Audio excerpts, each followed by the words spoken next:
Everything is great. You know, I was a skeptic at first when he said he was going to make everything great again.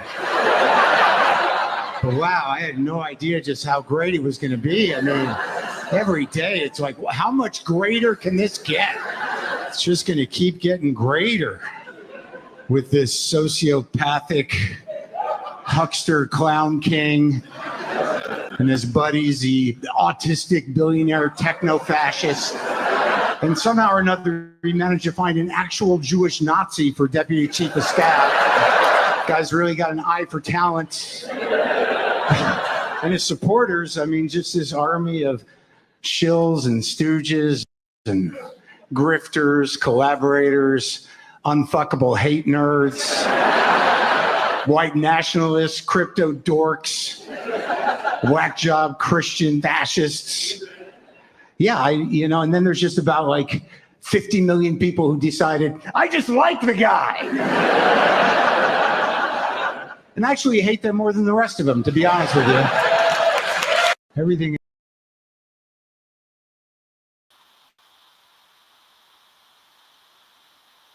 Hello. How's it going? Are you frozen? No, good. Hello. What's up? Nothing much. So that was Mark Maron, I believe is how you pronounce his name. He is a special. Mark Maron? I'm not sure. Mark Maron, is that it? Okay. That's what I thought it was. He has a special on HBO Max. It's called Panicked, if anyone's interested. I haven't seen it. I just seen little clips. And it seems pretty funny so far. Yeah. As funny as that was, I feel very similar with his critique there about the, and then there's just 50 million people who just decided that they just like the guy, and I hate those people even more. There is something to be said about that. It's like at least those people have like believe in something or whatever. Then there's all the people in the middle who are like kind of nihilistic, and they're just like, it does nothing matters to me or whatever. I'm just gonna like people who I should hate. It's all good. Up is down, down is up. It's Orwell. We have to cover that next time or soon. That Orwell effect that's happening every single day. But what's up, everybody? Happy holidays to you. Jasmine Fiddleford. Is that Cowboy Kitty? Yes. Rondo, peace. Extra bullets in the house. Yeah, am I missing anyone? I don't think so. Maybe somebody in the background that isn't saying hello. That's all good. Right. I do that a lot. Sometimes I do that a lot too. It's not necessarily that I don't want to talk to people. It's maybe I'm a little tired of getting up and down from the computer. I like to watch on the TV, but then I have to talk on the computer if I want to chat. So sometimes I'm busy. Like when I watch Extra Bullet Show in the morning, I gotta make breakfast and I gotta like maybe do research or something. I don't get up early enough to see him live. Unfortunately. So I went to Austin for the holiday for the Thanksgiving. Took my mom to see the stalactites and stalagmites in the caves. That was an adventure because we had to go 180 feet down to come 180 feet back up. And she's 75 and twice my size. And the cave is really wet and slippery. So I got a really good workout on that one, but it was really nice. Yeah, you shared some pictures with me, and it seemed like you had gone to some pretty beautiful places and had some really great food and everything. And I don't know. Yeah. In Texas, they're really big on Brazilian steakhouses. Well, at least when I lived in Houston, it was like that. I think Houston, Dallas, Austin, for sure they have them. And they're expensive, but they're worth it. It's like, so they have a salad bar, but the salad bar has like It has fish. It has all kind of intricate things in soup and stuff like that. But for the meat, you have a coaster, and on one side it's red, it says no thanks. On the other side it's green, it says yes please. So if you have it on yes please, they're constantly coming out with different cuts of meat, different types of meat on skewers. So if your coaster is turned to yes please, they're going to pass by and ask you, do you want a cut of that meat? And they're coming out like every, I don't know, somebody's coming out with something different every 5-10 minutes. So if you don't want it, just say no, please. I'm getting full right now, and then you can always flip it over later if you took a little time for the food to go down. Had a few drinks. I love a good caipirinha. Oh, they're delicious. So yeah, that's what we did. I don't know if there's any Brazilian steakhouses in Canada. I've never seen any in Ontario anyway, but I'm sure there might be one or two. But it's something that I've yet to had the pleasure. One day maybe be nice. But I kind of place. I feel like they got a lot of food waste because they only want like the freshest of the fresh stuff, right? If it's not looking perfect, it's kind of like gotta go. So I wonder. Well, that is the United States in general. That's even in our grocery stores. Yeah. I mean, as a shopper, I appreciate as a shopper not having to buy the crap, whatever. But then, as someone in the food industry, I wish we didn't waste so much. But we're getting on a bit of a tangent with that. I don't know if you had anything more to share. I do. Well, I can't remember the name of the company. It's called Market Misfits or something like that. So if you're interested in non-wasteful, not wasting food, you could sign up for them. And what they do is they take all the food that didn't grow pretty for the grocery stores, all the stuff that would otherwise be thrown out, and they package them and sell them. So it's going to be cheaper than a grocery store, but it's not going to be as cute. Yeah. Hey, Bella. So I was thinking we could start. Now this is kind of old, but I'm pretty sure you probably haven't seen it. And so it is Donald Trump's message to country on Thanksgiving Day. Yeah, I haven't seen that. That's the kind of stuff that I don't go looking out for. I know, and I just not click it. So. I wanted to get your reaction, and I wanted to ask: do you want me to read it or you read it? I kind of want you to read it. Sure, I'll read it. If you want. Okay. Are you gonna try your best Donald Trump voice? I'm not much of an imitator most of the time. I'm a little too shy about trying out voices. Maybe one of these days I'll loosen up. But I don't think I have. I don't know if I have a good Trump. Whatever. Everyone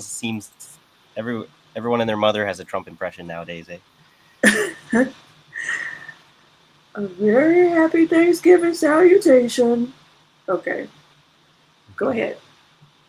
Very happy Thanksgiving salutation to all of our great American citizens and patriots who have been so nice in allowing our country to be divided, disrupted, carved up, murdered, beaten, mugged, and laughed at, along with certain other foolish countries throughout the world for being politically correct and just plain stupid when it comes to immigration.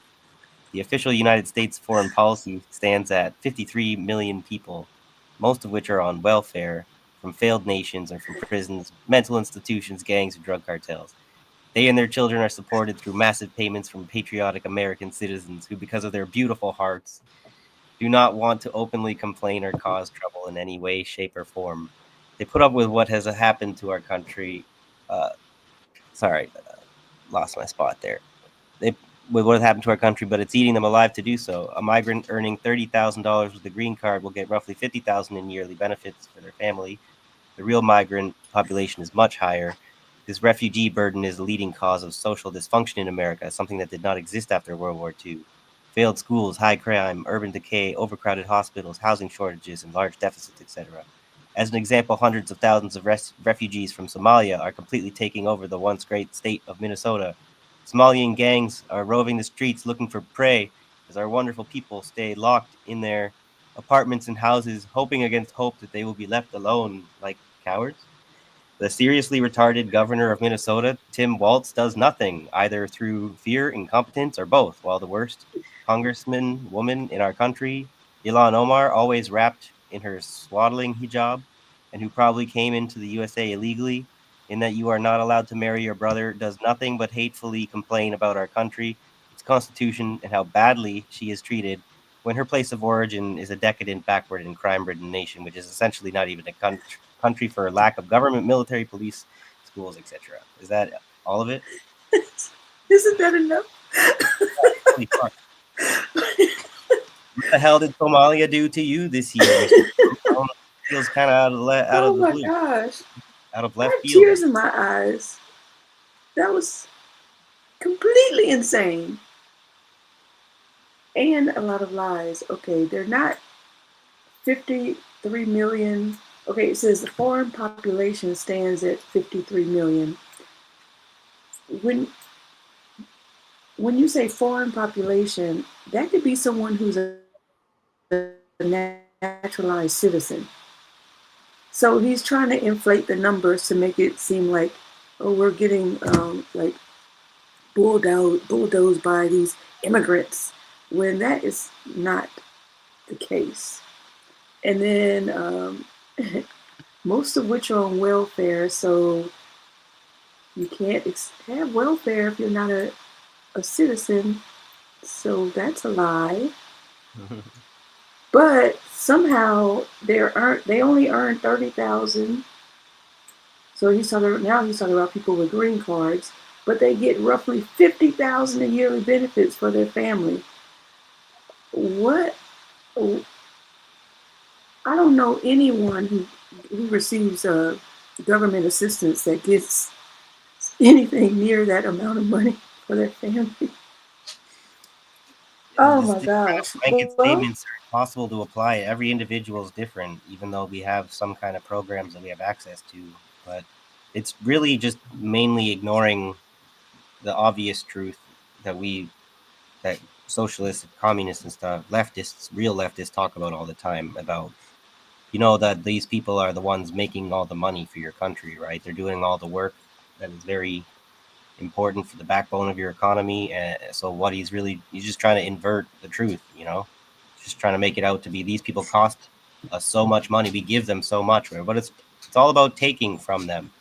So it's just trying to, right, like this first part where it says, a very happy Thanksgiving salutation to all of our great American citizens and patriots who have been so nice in allowing our country to be divided, disrupted, carved up, murdered, beaten, mugged, and laughed at. Like, holy shit, bro, calm down. By the way, yes, supporters of Trump, how do you like being talked to with that kind of passive-aggressive gaslighting? You understand? Like, what is it that you like about that kind of a leader? Those 50 million random people, and then all the fascists and everything. I kind of understand why they like him, whatever. But all the brain-dead idiots, whatever. Like, when he's talking to you like that, are you like someone who's a masochist who likes getting kind of, you know what I mean? Because they want this like race war, right? They keep talking about this civil war that we're going to have. So I think they enjoy that very much, because they're like, yeah, we've about had enough of it, and I don't know how much more we're going to take, how much nicer we're going to be before, we take them out and all this dumb shit. But anyway, it's actually a good example of it's stochastic terrorism, a fancy, one of those fancy terms, but it's how when people say things publicly with the intent to sort of hopefully incite some kind of random act of violence by saying it out into the masses, enough people hear it, and the things that you say are specifically designed to incite some kind of hatred or aggression, there's a high likelihood that one of the millions of people out there will react in the violent way that you're looking for. It's exactly the kind of thing that he's doing there, that they're going to try and lock up Antifa people for. So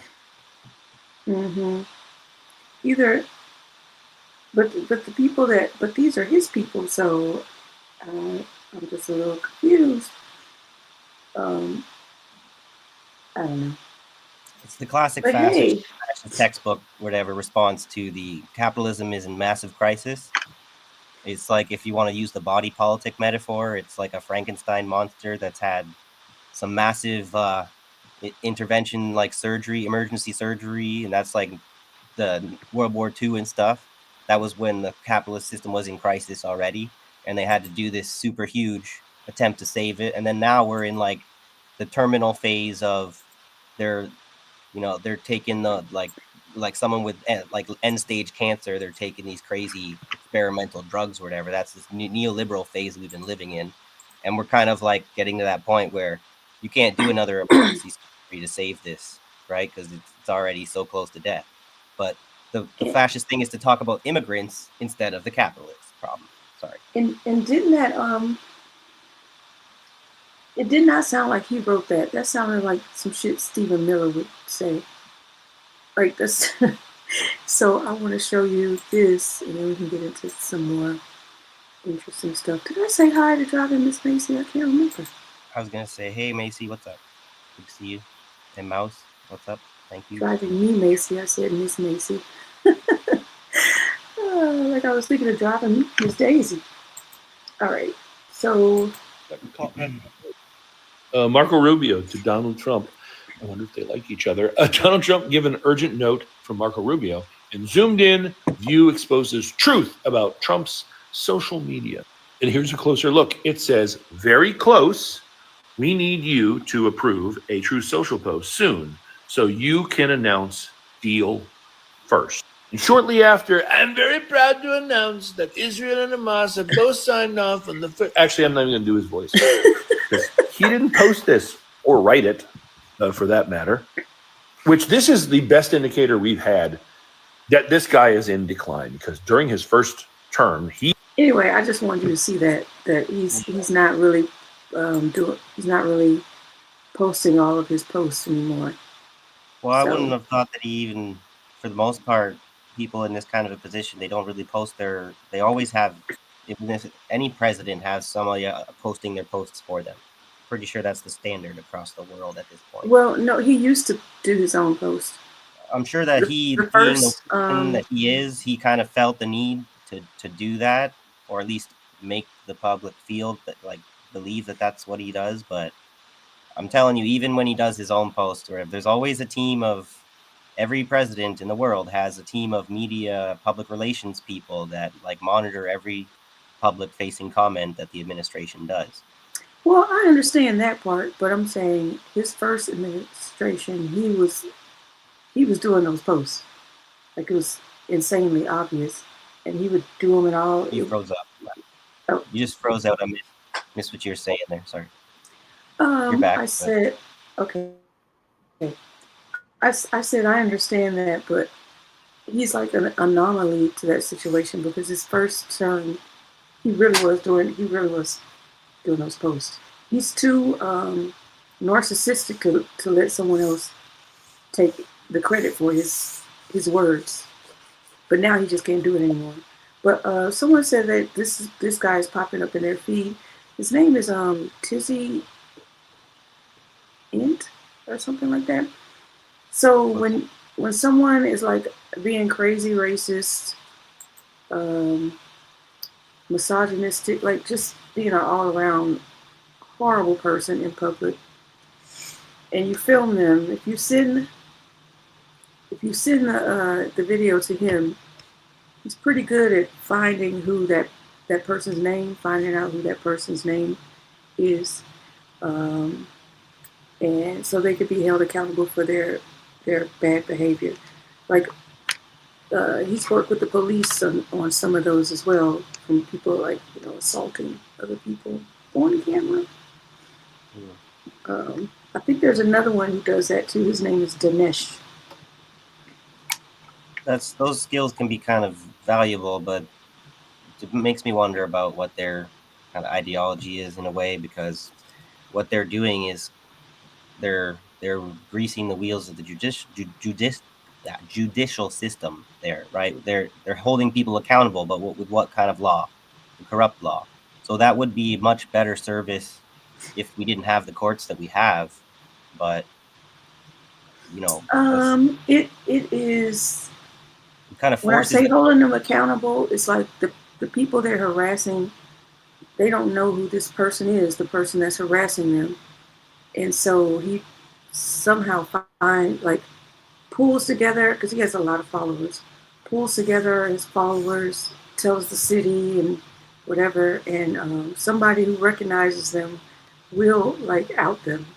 And then he makes sure he verifies that it's actually that person before he actually puts out their name. But it seems like potentially a pro-law enforcement kind of I don't know, organization activity or whatever. But then I guess no, actually what they do is what I'm saying is maybe they're forcing the courts to be accountable, because if the courts, they're not going to go gather the evidence like they're supposed to, or the police, and they're not going to go lay the charges. But if you serve it up to them on a silver platter and you say, hey, look, do your job, then they kind of, if they don't, they're exposed. Right? Okay, so I understand what you're saying, but he mainly does this for bad actors, and if you or you're a teacher, or you're like a CEO or something like that, then it's like, do you think your employer would be okay with you behaving like this? Well, it's also, I can trying to see from the other side of it, social accountability. Right, but there's also social engineering and civility politics, right? So what we see with a lot of gaslighting is when someone is misbehaving in public, if they're crashing out, they're very quickly cast as always the bad actor, and then the situation may be taken out of context. So as long as the context is properly in place and the people misbehaving are in fact misbehaving, but there's a subjective element there. Is what is misbehavior? No, I see. But when you're talking about the racism, well, the thing is, you haven't seen his videos, so right. So it's hard for me to comment necessarily without seeing it. So I mean, there's no way I could take out of context someone calling me the N-word and telling me to go back to my country. I mean, there's no way I could take that out of context. There's other things. Other situations are a little bit more subtle and gray and like morally conflicted, But I don't know what we're. Yeah. I just wanted to show y'all that he's not. Yeah. He's not doing his posts like he used to. Yeah. And I don't know. You wanna? So we're only doing highlights today, just highlights of stuff that's been going on. Did you want to start? Yeah, you want me to share something here? I was more focused on. I wanted to kind of take a little tour around the world to all the conflict zones and get a little bit of an update there. So I'm not sure where we want to be starting.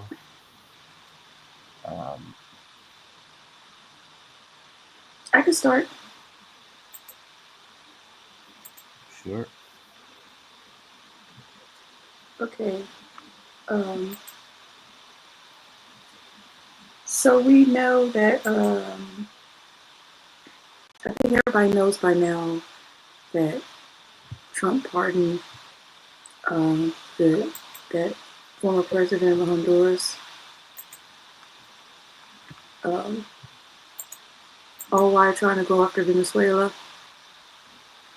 So I just thought this was really interesting, the way this guy phrased this. We could talk about it on the other side.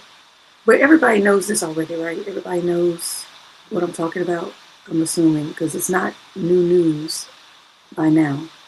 Okay, so here we go. The lady asked the president, "You hate drugs so much. Why did you pardon the president of Honduras, serving 45 years, convicted of trafficking cocaine into the United States? Donald Trump says, "Oh, this was a Biden hoax. He's just the president of a country, and just because there's drugs leaving the country, he's not responsible for that. No, this was Biden overreach. The president of a country is not responsible for that. Hey, bro, Donald Trump just gave the plot of his own movie away. Bro, he is literally planning. They have got the airspace closed over Venezuela. They are planning to attack Venezuela because they say Nicolas Maduro is a drug dealer who's running drugs into the United States. He is literally doing what he just criticized and pardoned someone for Biden doing.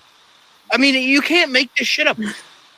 These guys are so inept and uncoordinated and cornball. Like, bro, you just admitted to your little illegal scheme, bro. What are you doing? Somebody take this guy's fucking phone away. Bro, there's a reason that they wouldn't let Joe Biden in front of the camera. It's because if they did, that's what he would look like. The lady asked the president, "You hate drugs so much. Why did you pardon the president?" I just thought that was so interesting. I don't know why I'm skipping a little bit today. Skip to my darling. Yeah, you got a little bit of a microphone feedback. You remember it sounds like a snare drum or something like that? Oh. I don't know what that Let's is, see if but I it's can a fix that. bit of a recurring thing. I'm not sure. Is that better? I still hear it. I don't know if anyone in the chat hears it, but if it's just on my end and you guys can't hear it, then it's no big deal. The thing is, like, I have all my settings checked, but for some reason, it keeps unchecking this one setting, and I think that's the one that is bothering me. But yeah, I just thought that was hilarious. It's like, dude, what are you doing? You might as well just tell us it's for the oil and be done with it. Well, yeah, this whole thing, it gets really frustrating for me to see everyone talk about. They say they try and make it nominally out to be about the drug, whatever, cartels and stuff, and then everyone just runs with that narrative when we all know it's false. Like, we kind of, I mean, the leftist media, they're a lot more like it's about the oil, right? But I'm a little bit find it weird that all the independent media are all the videos are titled the same, like they all got the same memo as if they're mainstream journalists about hands off Venezuela, war incoming on Venezuela. It's a little bit trying to be showing like, oh, we called it, whatever, I told you so. Like, let things happen without trying to predict the future so much, because if you get it wrong, are you going to be honest enough to admit that or are you just going to brush off, completely step whatever past it as if you didn't fucking get everything wrong when it doesn't happen? Because I'm not sure that this war is actually going to happen. I kind of called it. But we all see the escalation was coming, but I don't know if it's like a diplomatic escalation. Because there's this territorial dispute. No, they're actually. Region. I want you to see this because. Go ahead. I wanted you to see this because they're actually saying it out loud now. They're just out and out saying it's for the oil and the minerals. So here we go.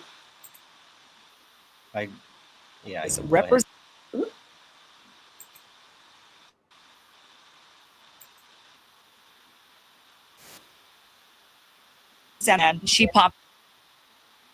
Why is it doing that? I'm on my proper Wi-Fi. Up, and the stuff that starts spewing out of her mouth is so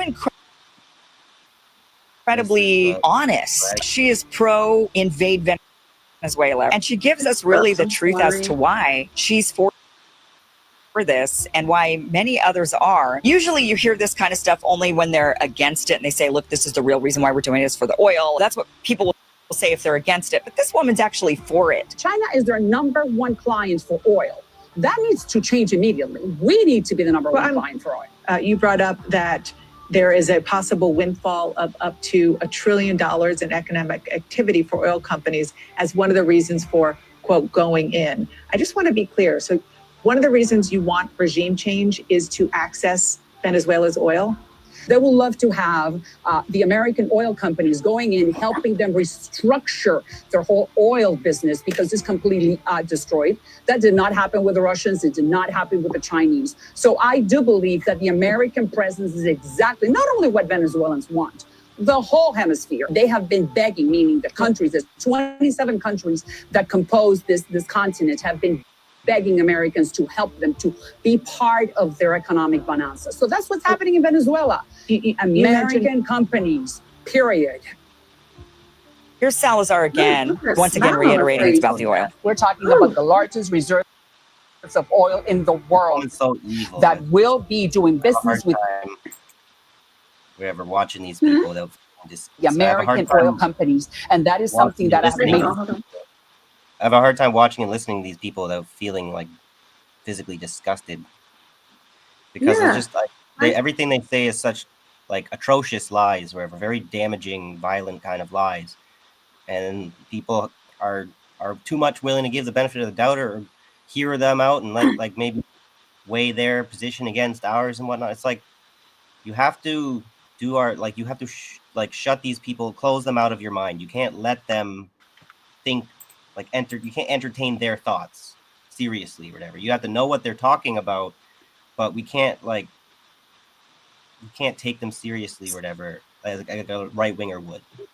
I mean, you kind of got to take them seriously because they're not playing. They're Oh, I know, but Like- they're insane is what I'm saying. So when you believe them as if like their position is rational, because the right wingers, they're like left wingers are so crazy. They don't know what the hell they're talking about. yeah, These the right-wing radical politics left. are so normal and rational, whatever. It's like that's when you become insane yourself. When you think that when crazy people like that are making sense to you, you're fucking, you've lost the plot. That's what I'm trying to say.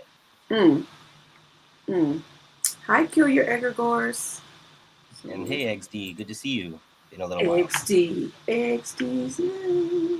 I went watching the Canadian comedy the other couple weeks ago, and I found I'm not banned off the chat there anymore. So maybe we can have a little bit of a thawing out of relations or whatever. We need to.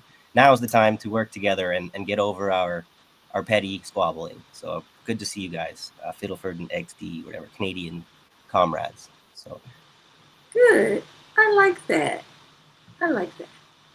Okay. It's about the oil. We're talking about the largest reserves of oil in the world that will be doing business with the American oil companies. And that is something that I have made very sure that they understand. American companies in Venezuela for the next 100 years. American companies going in and taking Venezuelan oil and selling it and getting rich. And she says the Chinese didn't do it and the Russians didn't do it. So you mean they didn't steal Venezuela's natural resources? But she's advocating for the United States to do this. This woman's a nut. This has nothing to do with stopping drugs. This has everything to do with oil. It's just blatantly clear. At some point, we have to just say, we're no longer going to be the fool. You cannot fool us. Yep. So, yeah. Well, so yeah, I've seen Well, okay. speeches of like Maduro saying to the people, and the people are just, of course, on his side. Like these resources belong to the Venezuelan people. These are our resources, and it's like, duh, like.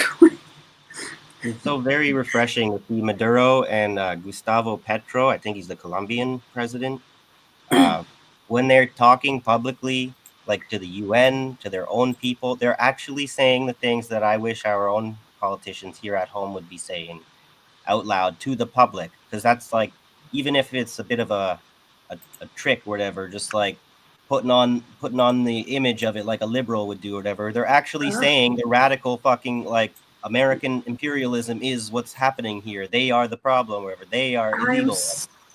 I'm so glad you just mentioned that. Cue it up, babe. Cue it up. All right, here we go. This is. Should I read it? Does he speak? Oh, you can read it. Actually, I'm going to keep the volume down so I can read it out loud. A clan of pedophiles wants to destroy democracy in Colombia. Like, right off the bat, loving it. That's the cold hard truth that everyone Yes. thinks is some conspiracy theory because we don't say it out loud. We're powerful, whatever, professional people with credibility don't say it out loud enough. So then it leaves us out in the cold, whatever, even though it's perfectly truthful. So Huh. He says, harsh? Yes. But that's the reality. And to keep the list from coming out, they send warships to kill fishermen from this city and threaten the neighbor, talking about dictator and so on. As if the people of Colombia would applaud an invasion of their border, which is not the president but the people of Venezuela. When will we ever be so treacherous and sold out? Betraying our own blood of the people of Ecuador for the people of Panama or the people of Venezuela. They are our own people. So they want the president to do what that coward Ivan Duque wanted to do, to lend Colombia. Wait, you're going too fast now. I don't read fast. Spanish or Okay. Portuguese, they speak fast or whatever. Yeah, I can't read fast. So they can invade a brother country that shares the same history as us, because Bolivar was born there and came to die here in this city. It cannot be.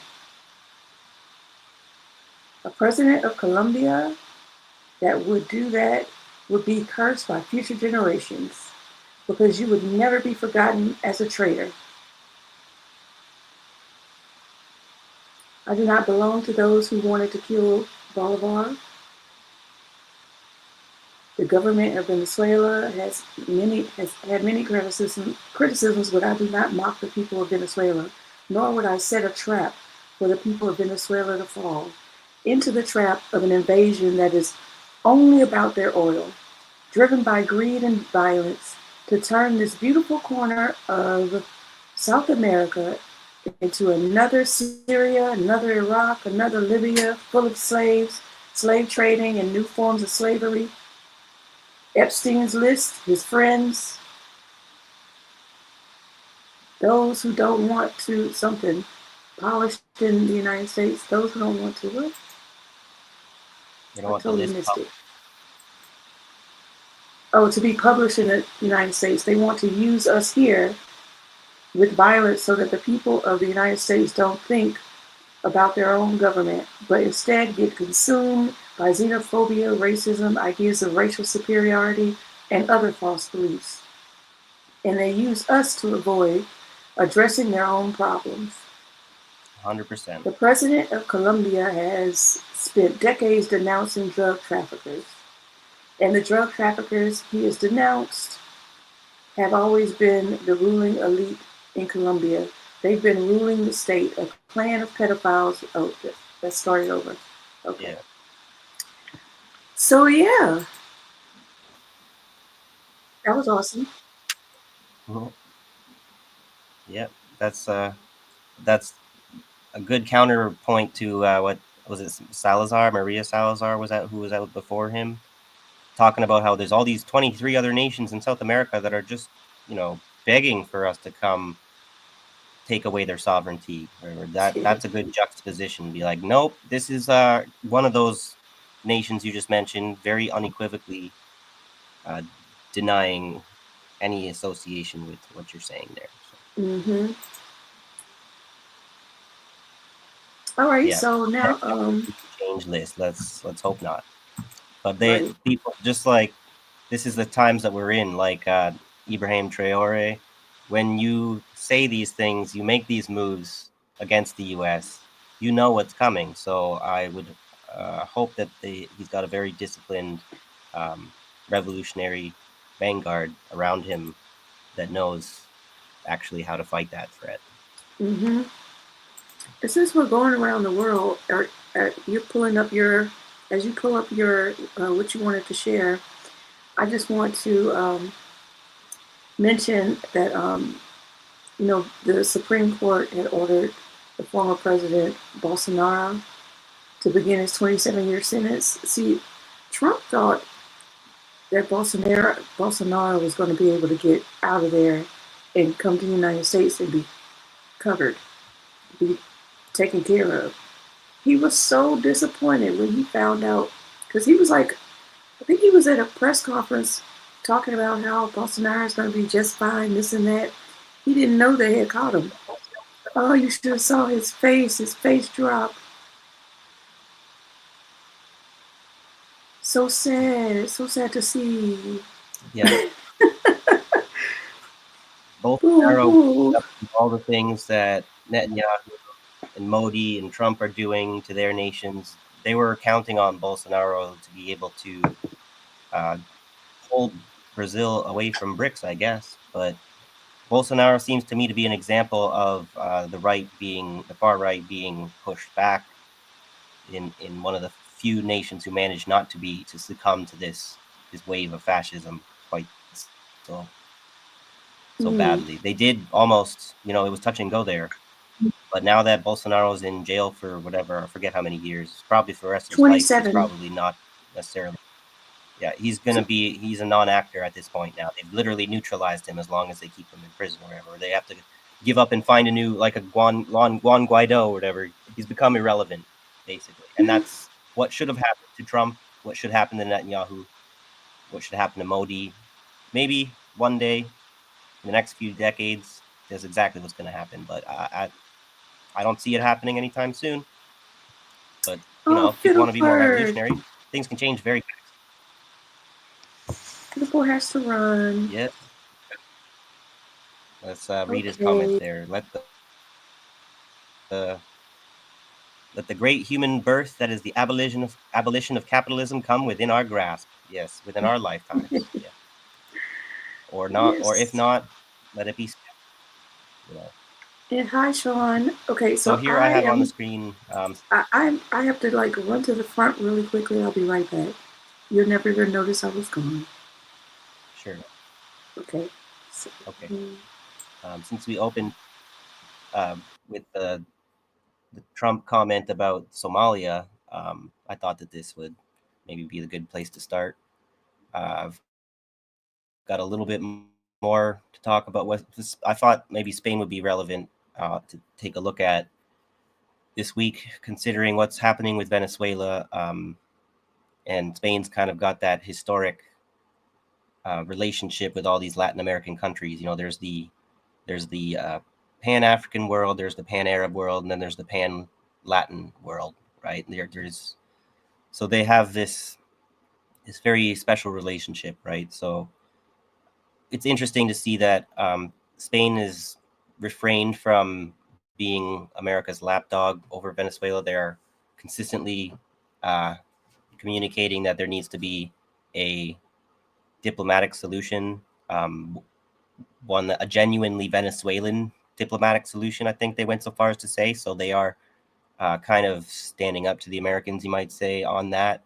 But I think it's also important to remember Spain's colonial current nature and their horrific past. They're still a monarchy, just like the British there, So there's a whole lot of problems with Spain, and with Africa, they're trying to have like this whole diplomatic like razzle dazzle campaign with the Africans, trying to say, oh, France is making their exit and everything, so Spain's all like, to the North Africans and everything, you should pivot to us, whatever. You should allow us to replace the French, And I think it's kind of important for people, the Africans and Westerners in general, to recognize that, they're calling Spain like a socialist. They got saying that he has like a socialist in power right now. I would say it's more like a social democrat, probably just a liberal fascist in sheep's clothing kind of thing, right? So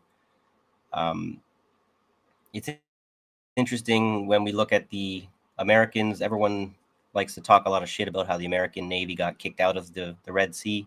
They went and tried to stand up to the Houthis, and then they ran away with their tail between their legs. but the region is still active. That conflict is not over there. They just have the Europeans policing the region instead of the Americans. So let me read this a little bit here. Spain joins world powers in expanding security footprint along Horn of Africa corridor. Spain's partners in the EU, France, Italy, and Germany have maintained long-standing military footprints across the region. This week, Spanish Ambassador Jaime Moreno Bao paid an official visit to the European Union naval force, Operation Atalanta. Spain currently leads Operation Atalanta, the EU's long-running counter-piracy and counter-trafficking mission off the Somali coast. So Somali pirates, Somali gangs, whatever, all these foreigners must be some kind of criminals, whatever. It's got nothing to do with trying to take back their sovereignty, of course, or trying to survive in a region of the world that has become, a playground for imperialists. So this week, Spanish Ambassador Jaime Moreno Bao paid an official visit to the European, I already kind of read that, boarding the Spanish Navy frigate F-82 Victoria, one of the mission's flagship assets. Spain is one of the leading maritime nations amongst the 27 member states, currently leads Operation Atalanta, the EU's long-running counter-piracy, counter-trafficking. I hate how they repeat everything like that, so that you just kind of, it drills it into your mind, these propagandistic terms. It's not necessarily truthful reporting, but by having to read it twice and then 3 times, the repetition is psychological conditioning. So fuck you guys, whoever writes this kind of crap. Spain is profoundly committed to peace and stability in this region. Our presence here, leading Operation Atalanta, is a clear demonstration of our resolve to protect the free flow of commerce, to protect capitalism, and ensure the security of one of the world's most critical sea routes. It's not your job, because that nation or whatever, that's their territorial integrity, whatever. They can ensure the security of that sea route if you would stop destabilizing them. I guess that's never going to happen until the American empire falls. So, but we're talking about Spain here. So doing the dirty work while, getting some concessions from the Americans on other areas. So Ambassador Moreno said in his address, Spanish sailors, UNAV staff and officers from partner nations, the visit comes at a moment of heightened geopolitical competition around the Horn of Africa. The Bab el-Mandeb Strait, linking the Red Sea and the Gulf of Aden, now host a rare concentration of military assets from China, the United States, India, and several EU member states, each seeking to secure shipping lanes that carry an estimated 12 to 15% of global trade. China operates its first overseas military base in Djibouti. The U.S. maintains Camp Lemonnier, its largest permanent base in Africa, while India has stepped up deployments in the Indian Ocean. On the other hand, Spain's partners in the EU, France, Italy, and Germany have maintained long-standing military footprints across the region. Consequently, Spain's sustained leadership in Atalanta positions it among these global actors, shaping maritime security along the Horn's coastline. The ambassador's visit also highlighted Spain's deepening cooperation with regional states, as Victoria recently participated in a 3-day joint naval exercise with the Kenya Navy at the Bandari Naval Academy. So I guess we can see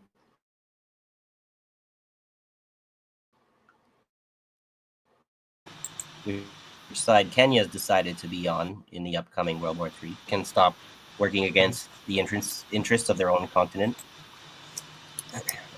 Any comments there? So Jacqueline was asking, I was about to type it, so I guess I'll just say it. What resources does Somalia have that they want to steal? They have a lot of uranium, lots and lots of uranium, and they have the largest gypsum reserves in the world.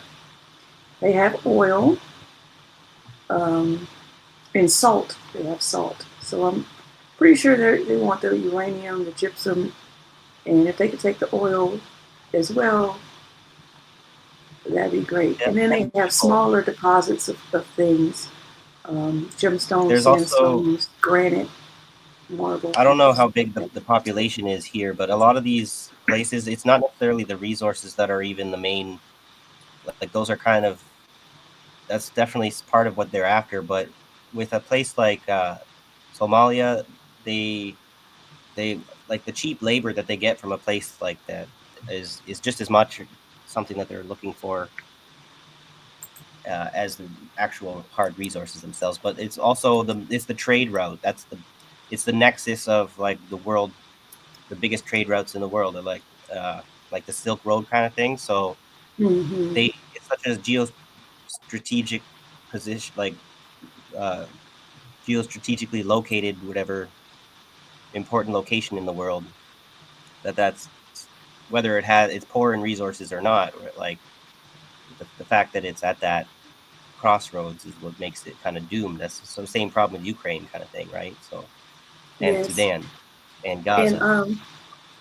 and so the question was asked, what's gypsum used for? And Sean, you're correct. It is used for drywall. It's also used in agriculture as a soil conditioner and a fertilizer.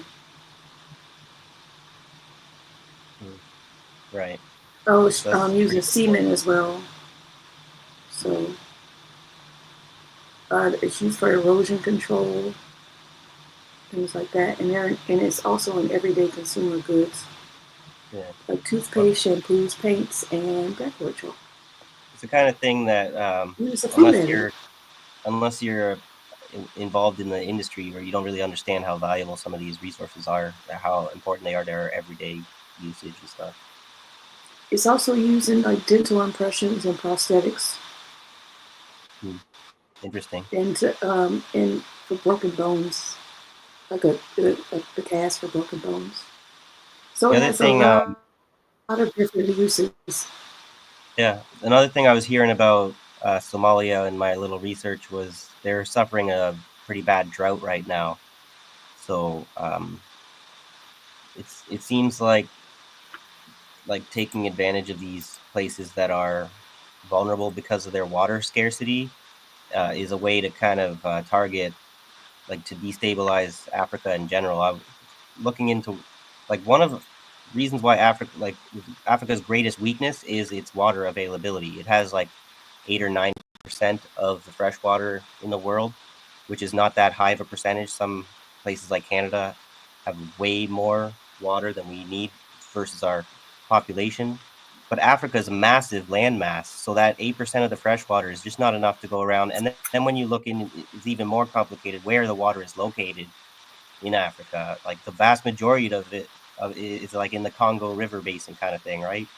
And so it's just not very well distributed. So as long as they can maintain these places in this kind of water scarcity, Africa in general can never really get on its feet. That's what I think. It's the water wars is what it's about, you know. Yeah, California's they're like, going into the aquifers and stealing the water for agriculture, and they're going to need up a lot of water for these data centers that are popping up. A lot of water.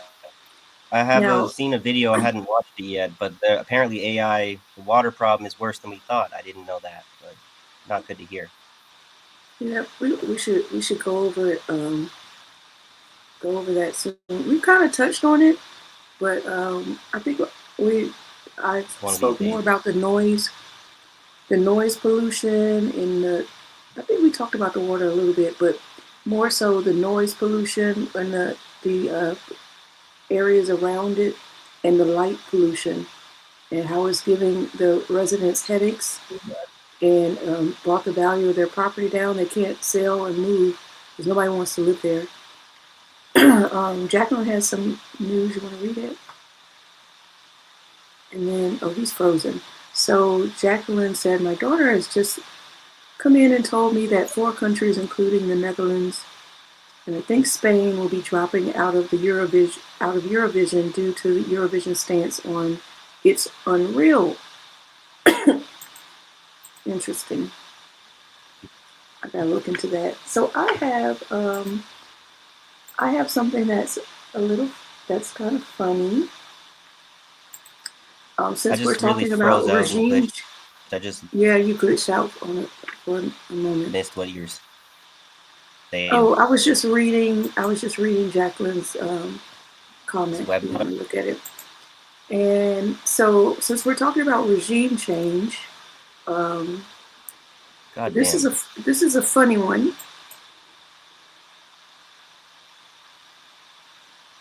Almost as even Can you, more funny, even more funny can you when hear me? those. Yes, I can. This is even funnier than when what was it? Colombia? Those I'm not sure if you can hear private mercy. I can me hear or you. Okay, I'm just gonna tell him in private chat that I can hear him. You guys can hear me, right? I can't hear you. I don't know if you're talking or not, but Oh, are you there? You yeah, I'm there? here. You can't hear me? Hello, check, check. Hello. Sounds like you're coming back a bit.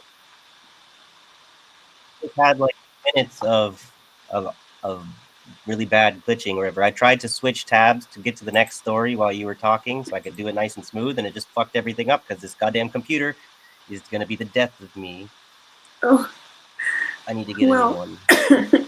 well, you could Maybe queue for up. Christmas. You could queue up the other one because I was just going to since we're talking about these regime changes, I have a funny regime change story for you. This one is very sinister, is very stupid, and I think it's going to make you laugh. Okay.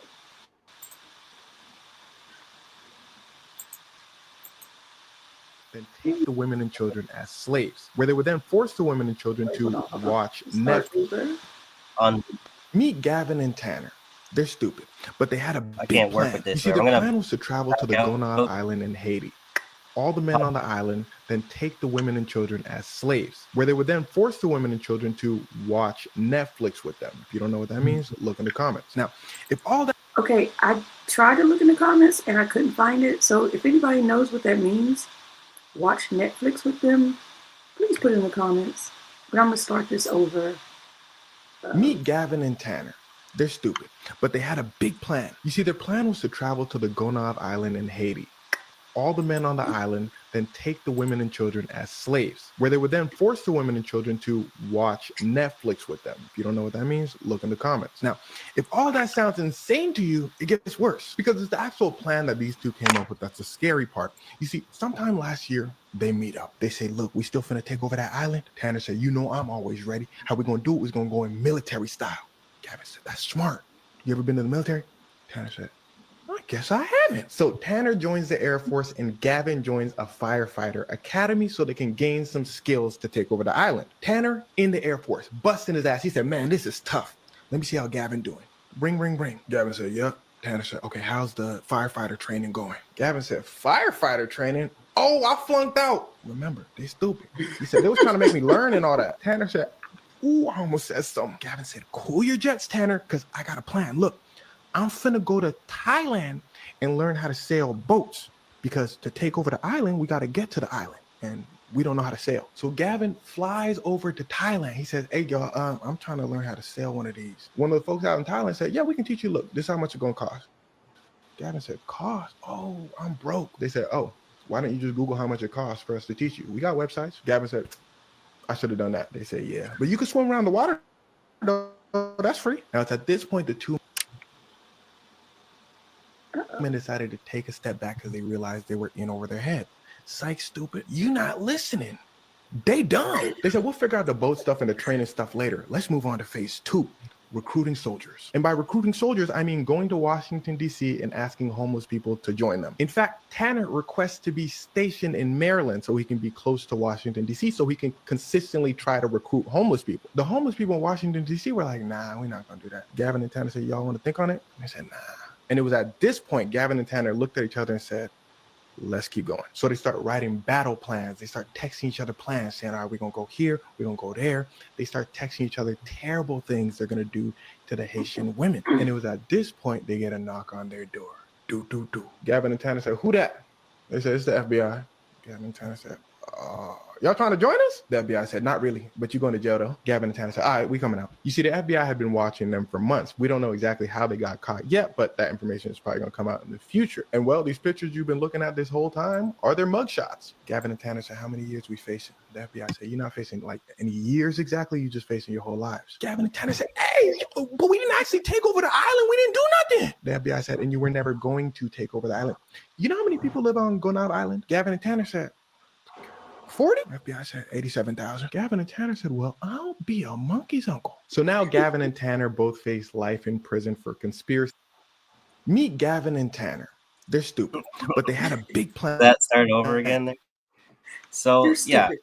that was You're a quite dude. amusing for all of us, but for those two idiots, that's their life story for the rest of their life in prison. Very, very good. Life is not Call of Duty, kids. Okay, be careful out there. They're stupid. But, I just wanted to throw in a little humor while we're going around the world. Well, since you you showed that, I was going to go to Haiti at some point, but before we do, I just wanted to quickly finish talking about Spain, because I noticed that there was a African swine flu fever, whatever.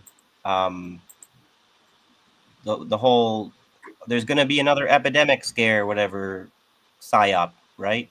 So they're culling a whole bunch of pigs now that probably didn't actually, they're not actually a threat to nobody, because it's some kind of reason to whip up fear with the public. I don't know why I'm having such a hard time finding my link. I had it all. There we go. Here we go. Okay. Contaminated sausage sandwich blamed for swine fever outbreak in wild boar and poses a significant economic risk to Spain. So I'm thinking that when we, from like the trade war aspect of Can this. you start over? Can you start over because sorry. you were glitching? Yeah, it wasn't Sharon. Sorry. Oh yeah, and you weren't sharing.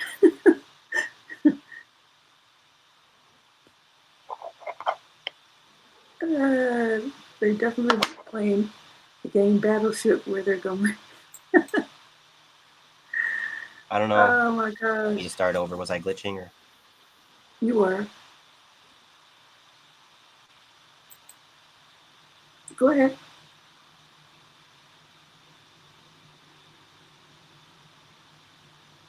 Is he frozen, y'all? Let me see. Are you frozen? He's frozen. And I can't read it. So what I'm going to do is I'm going to move on to the next thing while he is doing that. Just so you guys know that the United States is signing a 20-year deal with Israel. Okay.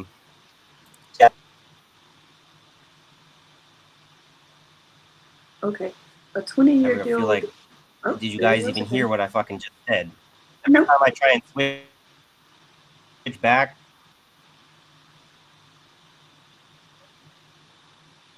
just How to check about- on you guys, How about whenever I'm you? switching tabs, I get everything freaked up and it pisses me off. So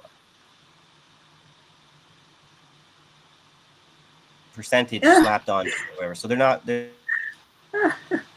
Rondo says blame Canada. With the beady little eyes.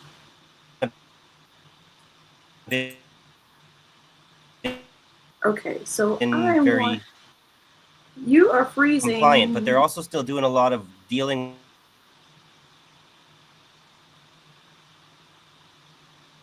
So what I'm going to do is I'm going to remove this. I'm going to send him a private. Oh, there he goes. He's out of here. Okay. I was about to tell you guys this about It's Unreal, but I'll let this lady say it for me.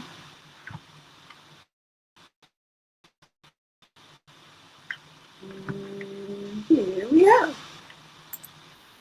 hear America's going to stop sending Israel defense aid after decades? It's about time. Oh no, they're about to sign another deal Oh, until no. 2048 to give them $4 billion per year from our taxes. While Netanyahu says that he wants independence. So it's kind of like an oxymoron, like what's going on. I thought this was over. No, the Obama administration actually signed a deal for $4 billion per year 10 years ago, and that's ending soon. And so they're going to sign another 20-year deal for the same thing. Obama was in on this too. Oh yeah, this is way bigger than political parties. Yeah, and part of this new agreement until 2048 is that we have to help Israel defend itself against any and all attacks, even the ones that it starts itself. And you know how it's been infiltrating pretty much every Middle Eastern country and taking over the land right now?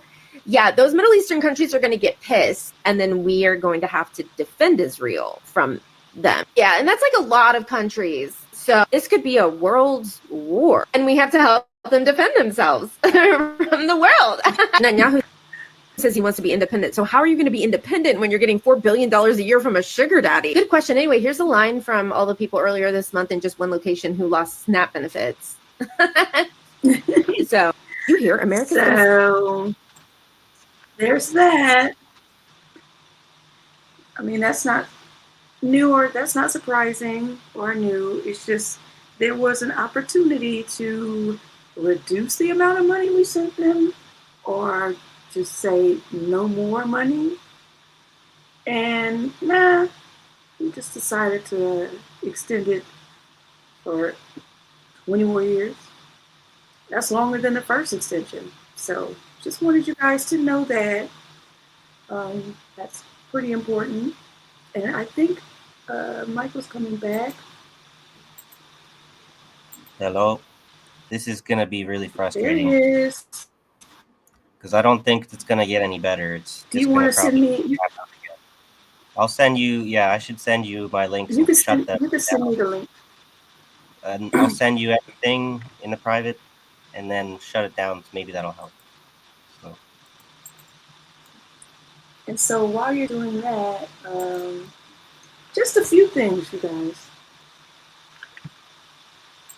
I'm just jumping around the place now because if I can. These are highlights. These are holiday highlights. And if you didn't think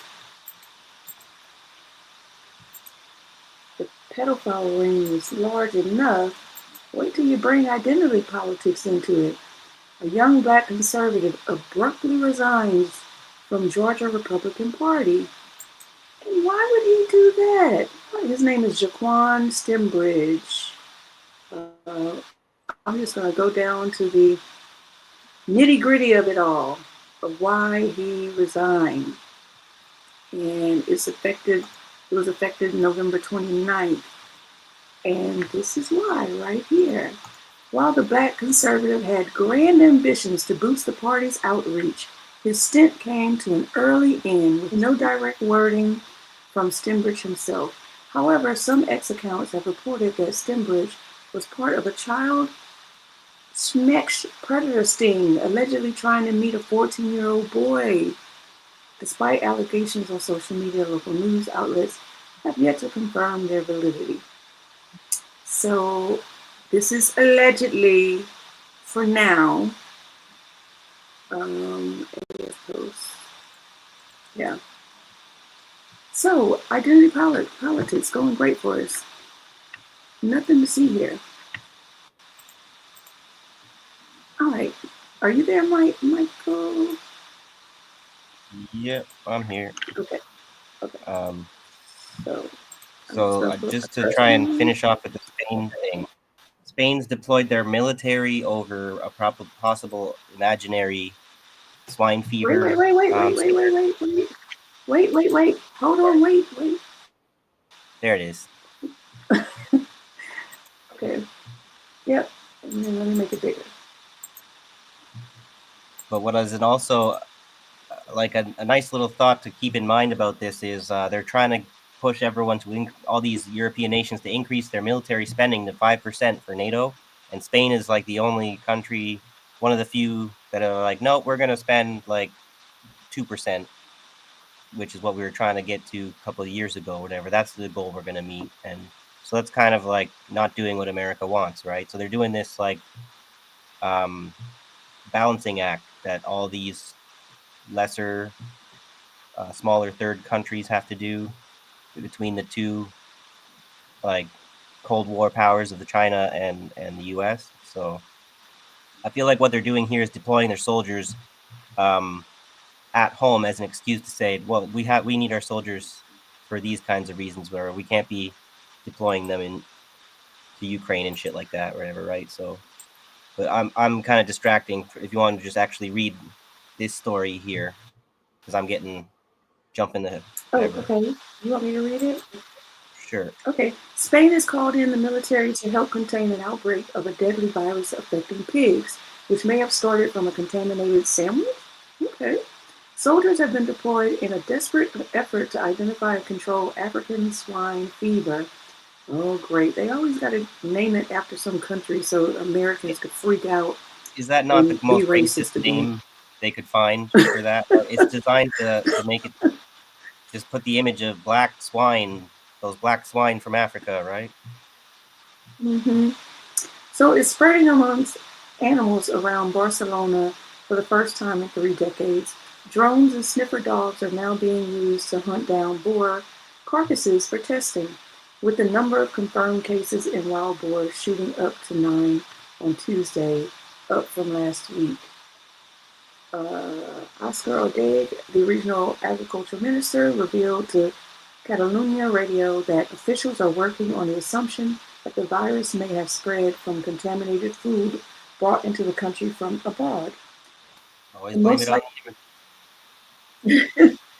The most likely option is that cold cuts, the sandwich, contaminated food could end up in a bin. We have to take into account that Bellaterra is an area that with a lot of traffic from all over Europe, and then that a wild boar would have eaten it and become infected. Yeah, but that's a very, like, far-fetched kind of story that you don't really actually have to prove, because people are willing to believe it without having. They're willing to accept that you're not going to be able to provide the smoking gun proof that they would need to definitively prove that case. So people, because they're willing to believe that such a thing is possible, because what they've been taught about zoonotics and epidemiology, they don't need proof. They'll hear, oh, it's somebody must have had a contaminated sandwich, whatever. They must have, this wild boar must have randomly come across this garbage can that nobody has a clue about. I'm just saying, be skeptical a little bit.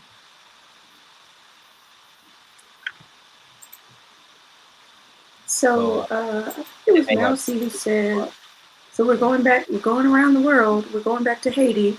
And Yeah, I think it was Mousy who said his roommate is feeling very optimistic about Haiti. So you probably be interested in this article. Yeah, well, one thing to be optimistic about is that whatever the U.S., that plan to send the Kenyan police officers and everything, that was a total failure. So that's something to be positive about from a revolutionary perspective, right? But this is like when they're talking about, oh, look, they're getting ready to bring back democracy. Like, that would be, theoretically, that would be the right step. But this is like the puppet regimes trying to install the false democracy kind of thing. So I wish I could be more, hopeful about this kind of news. But to me, I don't really see it as a positive development. They're trying to override the will of the people and install the ruling class, or whatever. Who You're knows? referring to this? You're referring to the Haiti article? Yeah, let's get into it a bit. Oh, So, okay. Because I just looked at the headlines and I was like, oh, this might be positive news. I guess you might say it's a transitional government, so it's not really the elected, like not elected by the people kind of government that are adopting laws. That you can't necessarily, if everyone's following due process, you as a transitional government don't have the authority to enact laws that solidify whatever who has a right to run in elections and whatnot, right? It's like you have not been elected, you don't get to decide who is going to be eligible for election. You know what I'm saying? It's kind of giving Kamala Harris.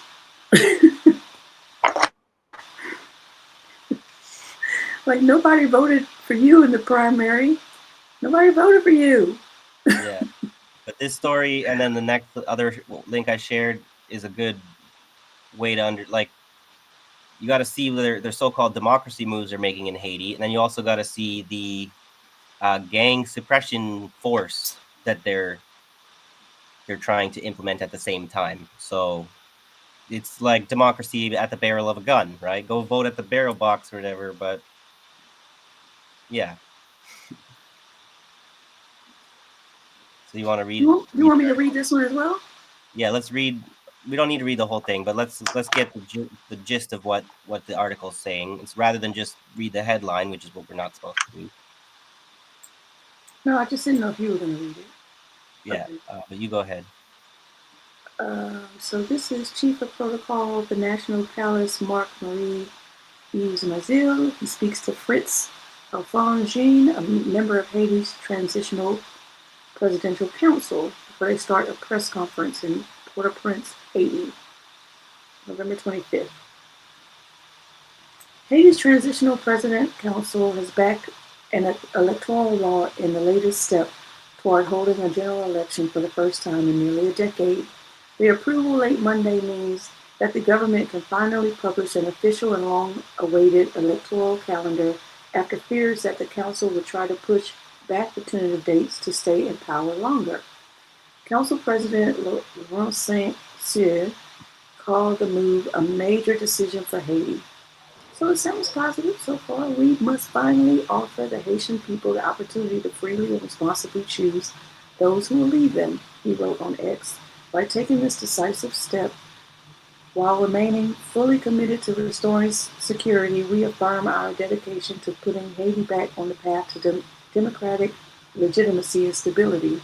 The adoption of the electoral law came as some council members have pushed for the ouster of Prime Minister Ali Didier Diomaye, I don't know if I said that right, including Fritz Alphonse, who was recently sanctioned by the U.S. government.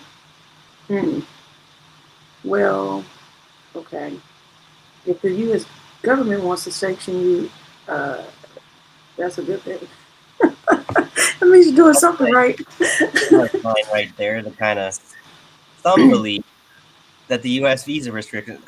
This is the thing where if you are, a little bit aware of how politics actually works, you would be one of those people who believe that U.S. visa restrictions, like the one imposed on Jean, are being used as a threat to try and influence Haiti's politics, right? So the whole, we're going to sanction this guy to make him look like a bad guy.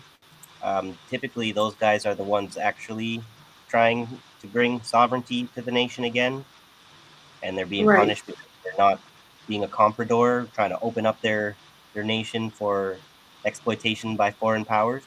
So Jacqueline says being sanctioned by the U.S. government is basically a badge of honor at this point. Exactly. So I guess that's the tricky thing. It's like this is a bit of a theme that we're gonna, if we get through to some of the other topics I've been trying to get to. There's in Myanmar, they're also the junta is trying to have a much needed election because their emergency mandate in power, like they have countries generally, they reserve themselves the right to suspend democracy in emergency times for a time being. Like in Ukraine, they've also done the same thing. But after a certain time limit, it becomes questionable if you actually ever really want to return democracy. So there is this transition phase that seems several governments around the world are, like Haiti is trying to win back democratic legitimacy by holding elections. Myanmar is going to do that in the next month or two, I think. And Ukraine is not the so-called most democratic, whatever, European, Western, white civilization, whatever nation. They are the ones saying we can't have elections until the war is over. But Myanmar, in the middle of their war, they're saying we can have elections. That's fine. And Haiti, in all this instability, they're saying we can have elections. It's fine because we need So the excuse that Zelensky uses, hey, I have all this chaos around me, whatever. I just can't let the people have their democracy They can't. You know, if he did that, then the Ukrainian people could vote in a way to end the war, right? But so he's preventing the will of the people from ending the war by using dictatorial powers. So Are you caught up on what's been going on in Ukraine lately? I've been trying to kind of keep abreast of it. Catching. I feel a lot of people talk so much about the negotiations that aren't really. They're a nothing burger to talk about, but everyone wants to talk about this. Look, Trump talked to Putin about this thing. We didn't get to hear what they said, but they really talked about something really important, guys. Trust me, but we never got to hear what they said. So let's really talk about how important it is that we didn't get to hear what they like. Fucking listen to yourselves, guys. Like, it's not important until the agreement is reached, and it's been no agreement for years now. Well, but Zelensky is like, he got raided by the Ukraine Right, there's corruption anti-corruption. stuff. Yeah. There's like a whole bunch of. I said, "Oh, you're not useful to them Ukraine. anymore." Like people fleeing Ukraine with their suitcases full of money, kind of thing. Is like second in command kind of guy, or whatever, leader of the army sort of thing. And this is where the Military Summary channel that I've watched, I've heard him report about that. He was talking about like 5 people on the run, including Zelensky being one of them, because Zelensky felt the need to leave the country momentarily to avoid the corruption investigators. So like he couldn't leave permanently, but he could be not there when the knock comes on the door or whatever, right? But he's really, what's been clear is his legitimacy is very tenuous right now. They've been talking about this for years now too. It makes me skeptical because it's always like Zelensky's about to lose power tomorrow, and they've been saying that every day for the last like 3 years. But it seems like 3 years of that, and he's actually at that point where he could be out of power any day now. You know. We shall see. We shall see. So But now, Russia taking over Pokrovsk.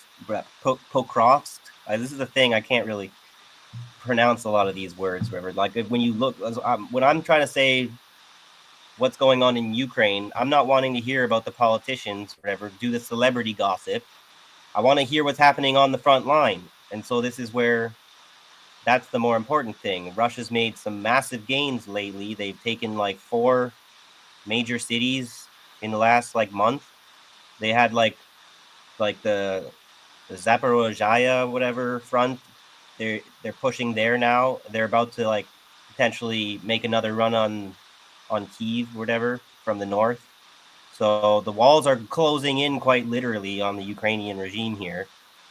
And the question is, like, is peace are they smart enough? We could have an end to the war by the end of the year, in the next month, because of how desperate the situation is, or it's going to escalate, whatever. Russia, the Europeans, I guess I kind of should be having these, like we were going to talk about Haiti, but now we're talking about like everything else, whatever. But Europeans are doubling down, wherever they're saying we're not going anywhere. We're here to stay. Like, while Macron's going to fucking China to ask, pretty please, can you make the Russians go soft on us so that can you make a deal that they're not allowed to target our critical infrastructure in the wintertime? But by the way, when we're talking about peace negotiations, we're here to stay. We're not going nowhere. The fuck? You fucking schizophrenic maniac, right?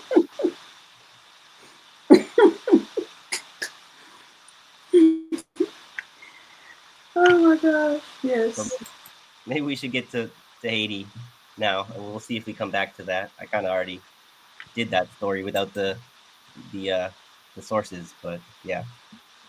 Are you talking about the gang suppression force? Yeah, we could. If you want to finish, we could. I don't know how much longer. Yeah, no, you don't need to read that whole big AP article about that. We basically established that they're going to have some democracy thing happening soon, but then so maybe now we want to go to the other article that's about there's a new gang suppression force. So who will fund it? Which countries will troops come from? How will it coordinate with the police and other actors? What role will Eric Prince's private drone fleet play? These are just some of the questions facing Haiti's new gang suppression force. You see that that article there. Yeah. If you scroll down a little bit, that's where I just read the next. Oh, I'm sorry. There it is. Yeah. So you're gonna read? Okay. You want me to read this one here? Yeah, I can do that. Let me just. Okay. So after the Kenya-led multinational security support mission failed to stem Haiti's rapidly deteriorating security situation, the UN Security Council approved Resolution 2793 on the 30th of September to replace the MSS with a new force. Slated to eventually number 5,500 police and military officers, the GSF officially started operating 2 weeks later, but for the time being, it is reliant on the contingent of around 1,000 MSS personnel deployed last year. So again, this is the UN trying to look like they're doing something. But if we remember, the UN, I don't know if maybe I'm remembering things that I've watched, but if you hadn't watched whatever channel I was watching, you wouldn't have heard it. Whatever. The UN is like strapped for cash right now. They're like $1 trillion in the hole because their nations that are funding them haven't paid their bill. The US, Russia, and China, and Mexico, I think, whatever. They owe the UN a bunch of money, and so the UN can't really fully fund these missions and stuff that it wants to when they're being deprived of the money owed to them. So when they say that they're going to do something like this, keep that in mind. How much is what they say they're going to do actually going to materialize? Because they don't even have the fucking money to pay for it. And we all know if nobody gets paid, no shit's getting happening, right? The money comes first, right? So. Authorized by the UN, the MSS was mandated to help the Haitian National Police restore security 2 years after the assassination of President Jovenel Moïse sent the Haitian capital, Port-au-Prince, spiraling downwards into new levels of lawlessness.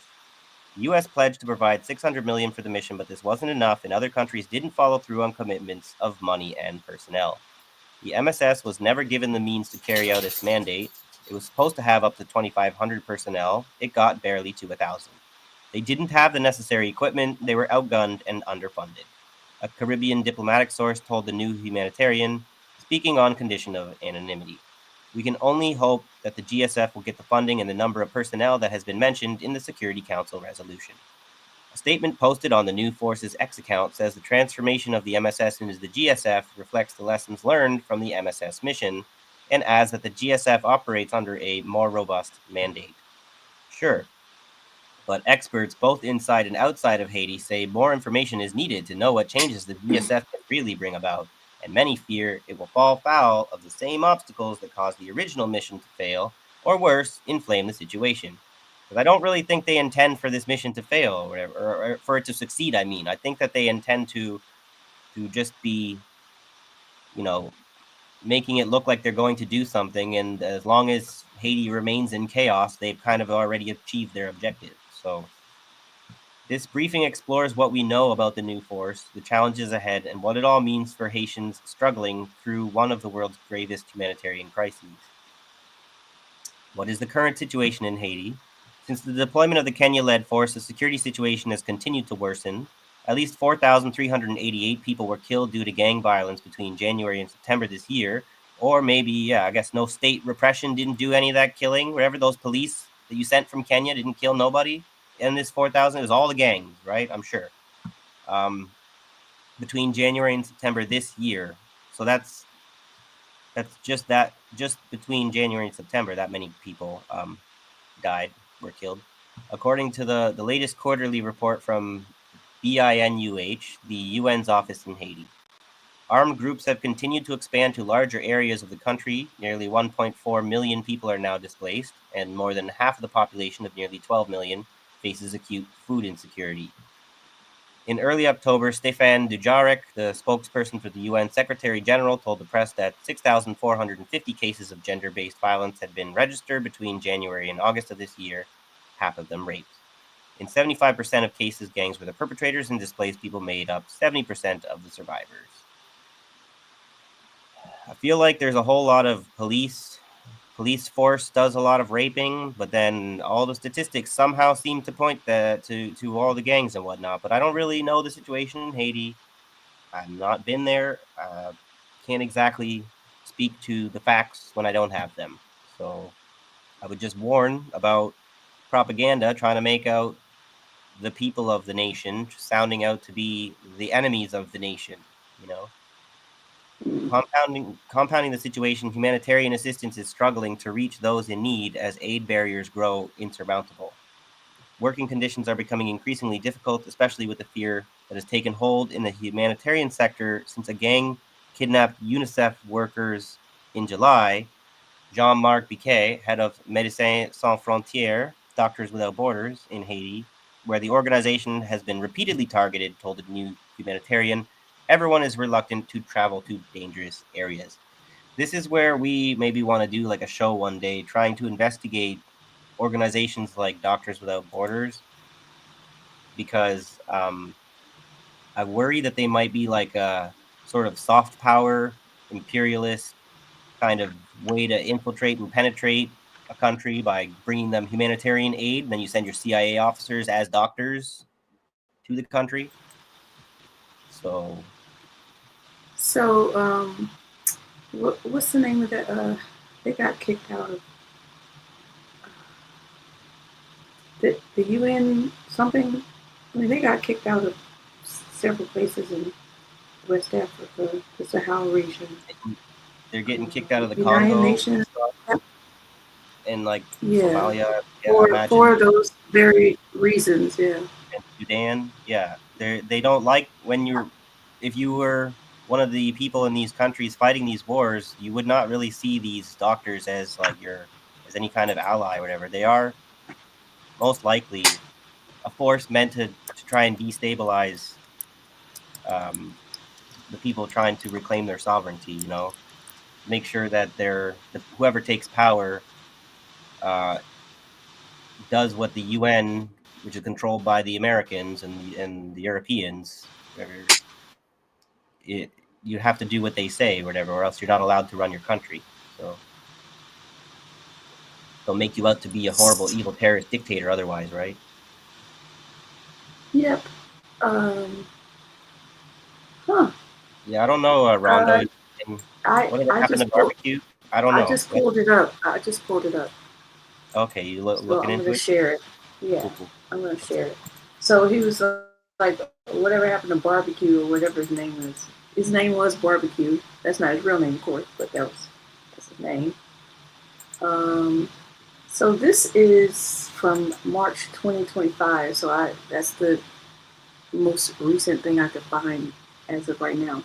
Haiti police. Oh, I'm not sharing. Look at that. Haiti police raid gang leader's stronghold in the capital. So, but that doesn't tell us where he is right now, though. But the government of Haiti says police have launched a large-scale operation in a shanty town controlled by powerful gang leader Jimmy Cherizier, who is widely known as Barbecue. The authorities say several gang members have been killed in the Lower Gelmas area of the capital of Port-au-Prince. But what happened to him? Let me see.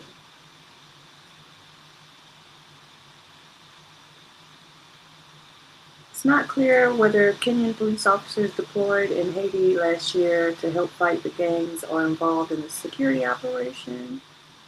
Did they catch him? That's what I'm looking for.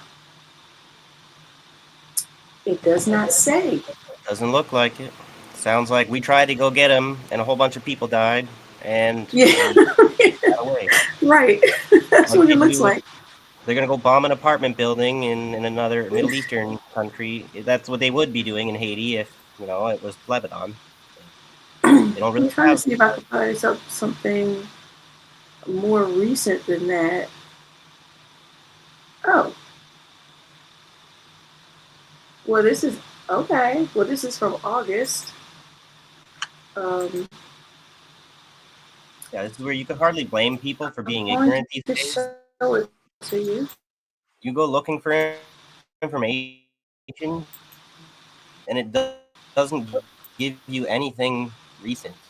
I'm like typing in December 2025, and it's trying to give me shit from January and February. Right, it's like, right. I know that there's more out there than what you're giving me, you fucking search engines. Right. This is from August. Haiti's Barbecue says he's prepared to cooperate with FBI. Uh-oh. Interesting. The leader of one of the most notorious gangs in Haiti, Jimmy Cherizier, says he is prepared to cooperate with the Federal Bureau of Investigation, even after American law officials described him as a foreign terrorist in May this year. The United States Department of Justice also claimed in an indictment that Cherizier and a U.S. citizen, Basil Richardson, solicited funds from the Haitian diaspora community in the U.S. to help pay gang members and buy firearms in violation of U.S. sanctions. The U.S. is offering $5 million for information leading to the arrest of Cherizier, a former police officer whose group, Vive Ensemble, has been accused of multiple murders, kidnappings, and attacks. So they still don't have him as of August. But he said he's willing to cooperate. That's what I'm getting out of this. Which is an interesting development. Is he just trying to save his own skin in a way? Because things are getting, when you become like the leader like this, like, you know, it's going to end in your death if you don't cooperate somehow. So he's trying to save what life he has left, or I don't know. He's ready to snitch. All right, last place around the world, and then I have some local stuff. Okay. Sure. So let's see, how long is this? Because I don't want to. Yeah, we don't need to read all these articles. It's good to just kind of dabble a little bit. But if we try to read the whole thing, we'll get stuck on one topic, and we won't be able to get all the way around the world. Well, so this is for the UN. You know that the president of South Africa was the presiding, I don't know what you would call them, I don't know, leader, I guess, for the UN in 2025. So it had already been established, you know, like they've done this years ago, where they decide who's going to take over the UN each year. So 2026 is the United States' turn. Okay. Well, Trump did not go in protest to the white farmers that are being genocided in South Africa, which is a complete lie. I've been following this lady, this white lady in South Africa, she's been pretty good at like showing how they're reporting news about South African farmers who have gotten robbed and killed and what have you, and the way they skew the articles to make it seem like they're all white farmers. Yeah, we've talked about that. It make it seem, yeah. Well, I have some because all this stuff is in, you know, their language, and she's translating and explaining like how they're using this to propagandize people and to make them believe that there is some type of refugee crisis in South Africa. By the way, out of those 49 refugees that came to the United States, one of the men killed his wife. So they're not bringing their best, as Trump would say. Okay. But anyway, back to the point that I was going to make. So at the end of the conference, they hit the gavel or whatever and turn over the gavel to the person that's supposed to be running it for the next year. Well, Trump decided not to come and protest. Okay. And instead of sending someone high up, like, oh, I'm busy, what have you, he didn't send someone high in the administration. He tried to send like some low-level staffer. And they were like, yeah, no, we're not going to let you get away with that. If you don't want to do it on camera, that's fine. You can come, you know, get the gavel later, but you need to come. Or a high-level, you know, staffer, like, which is tradition and out of respect for the summit. Like, you're not going to be able to do this. So he, as a retaliation, let me share my screen. I could have been sharing all that time. I was rambling, huh? I didn't So, know. so in retaliation, is it there? Yeah. Can you blow that up a bit? It's there now. I don't know if I can. I'm just gonna read it to you because I don't know if I could blow it up with the Okay. pictures. Okay. So United States President Donald Trump. This is from Bricks News on what is this? Facebook. Bricks News page.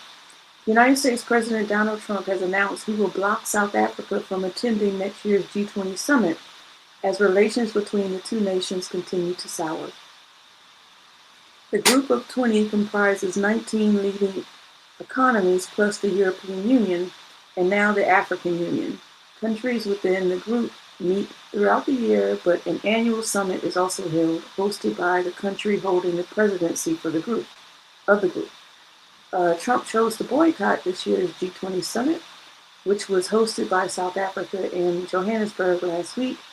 He has accused the country of conducting what he calls a white genocide against white farmers and communities. The U.S. is next in line to take the group's presidency and will host the G20 summit next year. So this should be very interesting and a shit show. Well, I hope he's throwing some stones in some glass houses. How relevant is 20 nowadays? Right. Like, we don't even really pay attention to what they're talking about these days. Oop, I don't want that. Little close. All right, so the only other things I had left were like tariffs,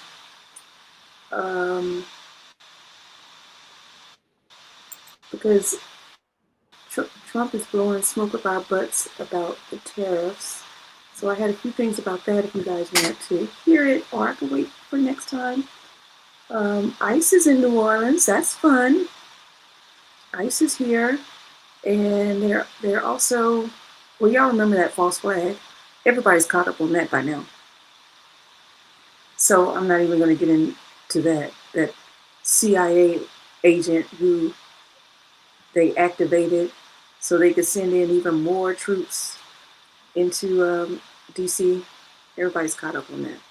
Right, Well, yeah. they're in New Orleans now, and it was another city that they're in, and they are just to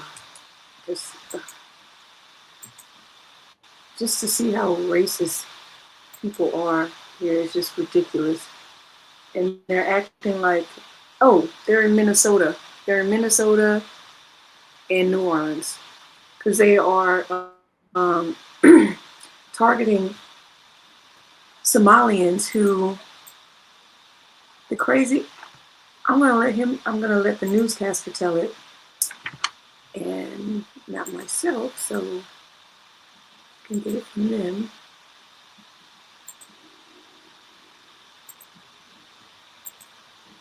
Yeah, I had a couple more.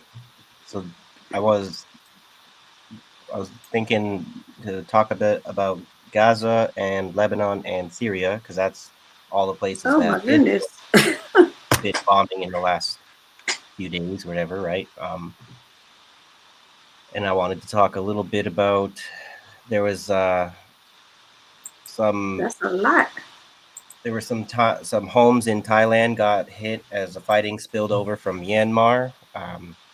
That's not really that big of a story, but it does sort of, like, you would think that it would be a threat that Thailand might get kind of pulled in to the conflict, but they were going to stay out of it, and they seem to be kind of supporting the Myanmar government by not being against them in a way. And so that's kind of, and I was going to talk a bit about Sudan. The RSF has seized a place called Baba Nusa after seizing El Fasher, so they seem to be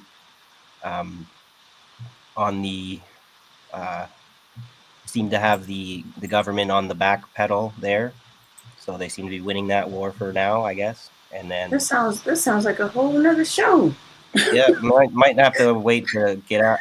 But I'm trying to talk about the developments as they're happening, because trying to talk about next week, there's going to be new developments, and they're all going to be kind of getting outdated already. In their Pakistan-Afghanistan thing. They had this ceasefire, and they're talking about peace talks and everything. And so that's what the media is talking about, the peace talks. They're not talking about there was a suicide bombing that happened in northern Pakistan, and then Pakistan responded by doing an airstrike in Afghanistan, killing 10 people, and then denied that they did an airstrike in Afghanistan, and then but everyone's just going to talk. Are you off tomorrow? No, I have to work tomorrow. So, and I was going to talk about the Congo and Rwanda. There's supposed to be meeting in Washington, like Rwanda and Congo, to sign this peace deal that they were talking about in the summer, even though the war is still going on. They're just going to sign a peace deal for no apparent reason.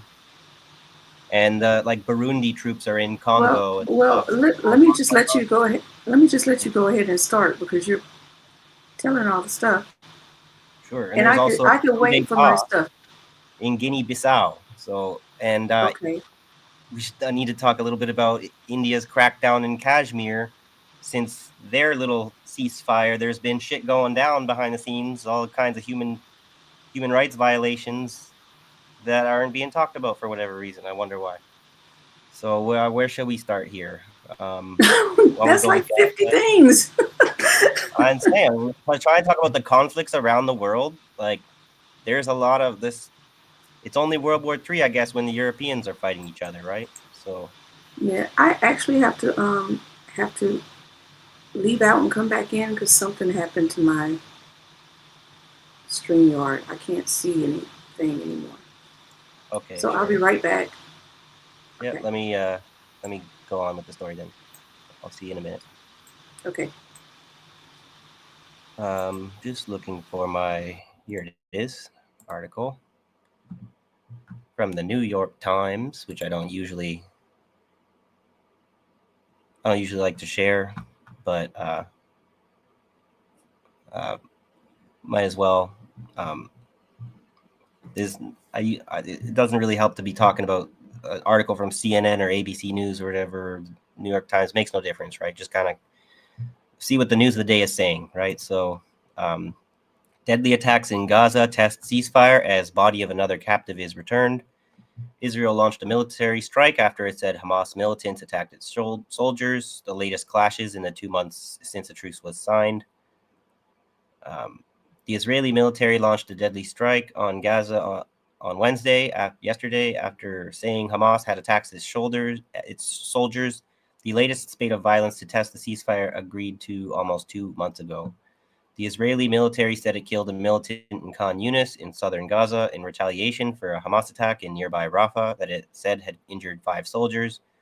Suhaib al-Hams, the director of the Kuwait Specialty Field Hospital in Khan Yunis, said the Israeli strike killed at least 6 people, including a man, 2 women, and 3 children, and wounded many others in an encampment for displaced people.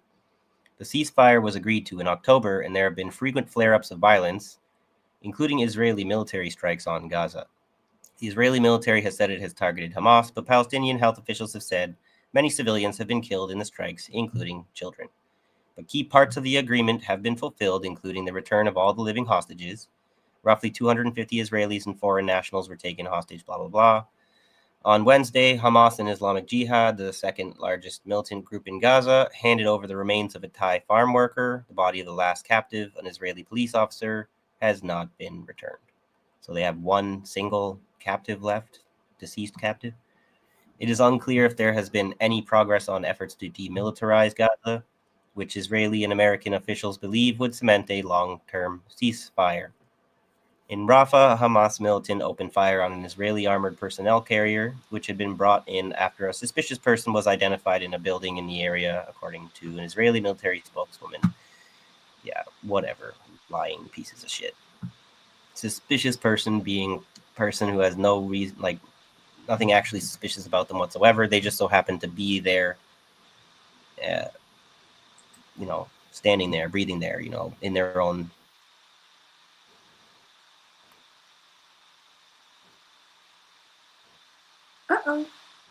Bombed out country, whatever, right? So one soldier was wounded seriously. She added fire. Dr. Alham said in a phone interview that a flood of dead and wounded people arrived at the field hospital and that medical staff provided basic treatment before the patients were transferred to a larger hospital with more resources. Many of the patients had shrapnel wounds, he said. It was utter chaos, he said, a totally catastrophic situation.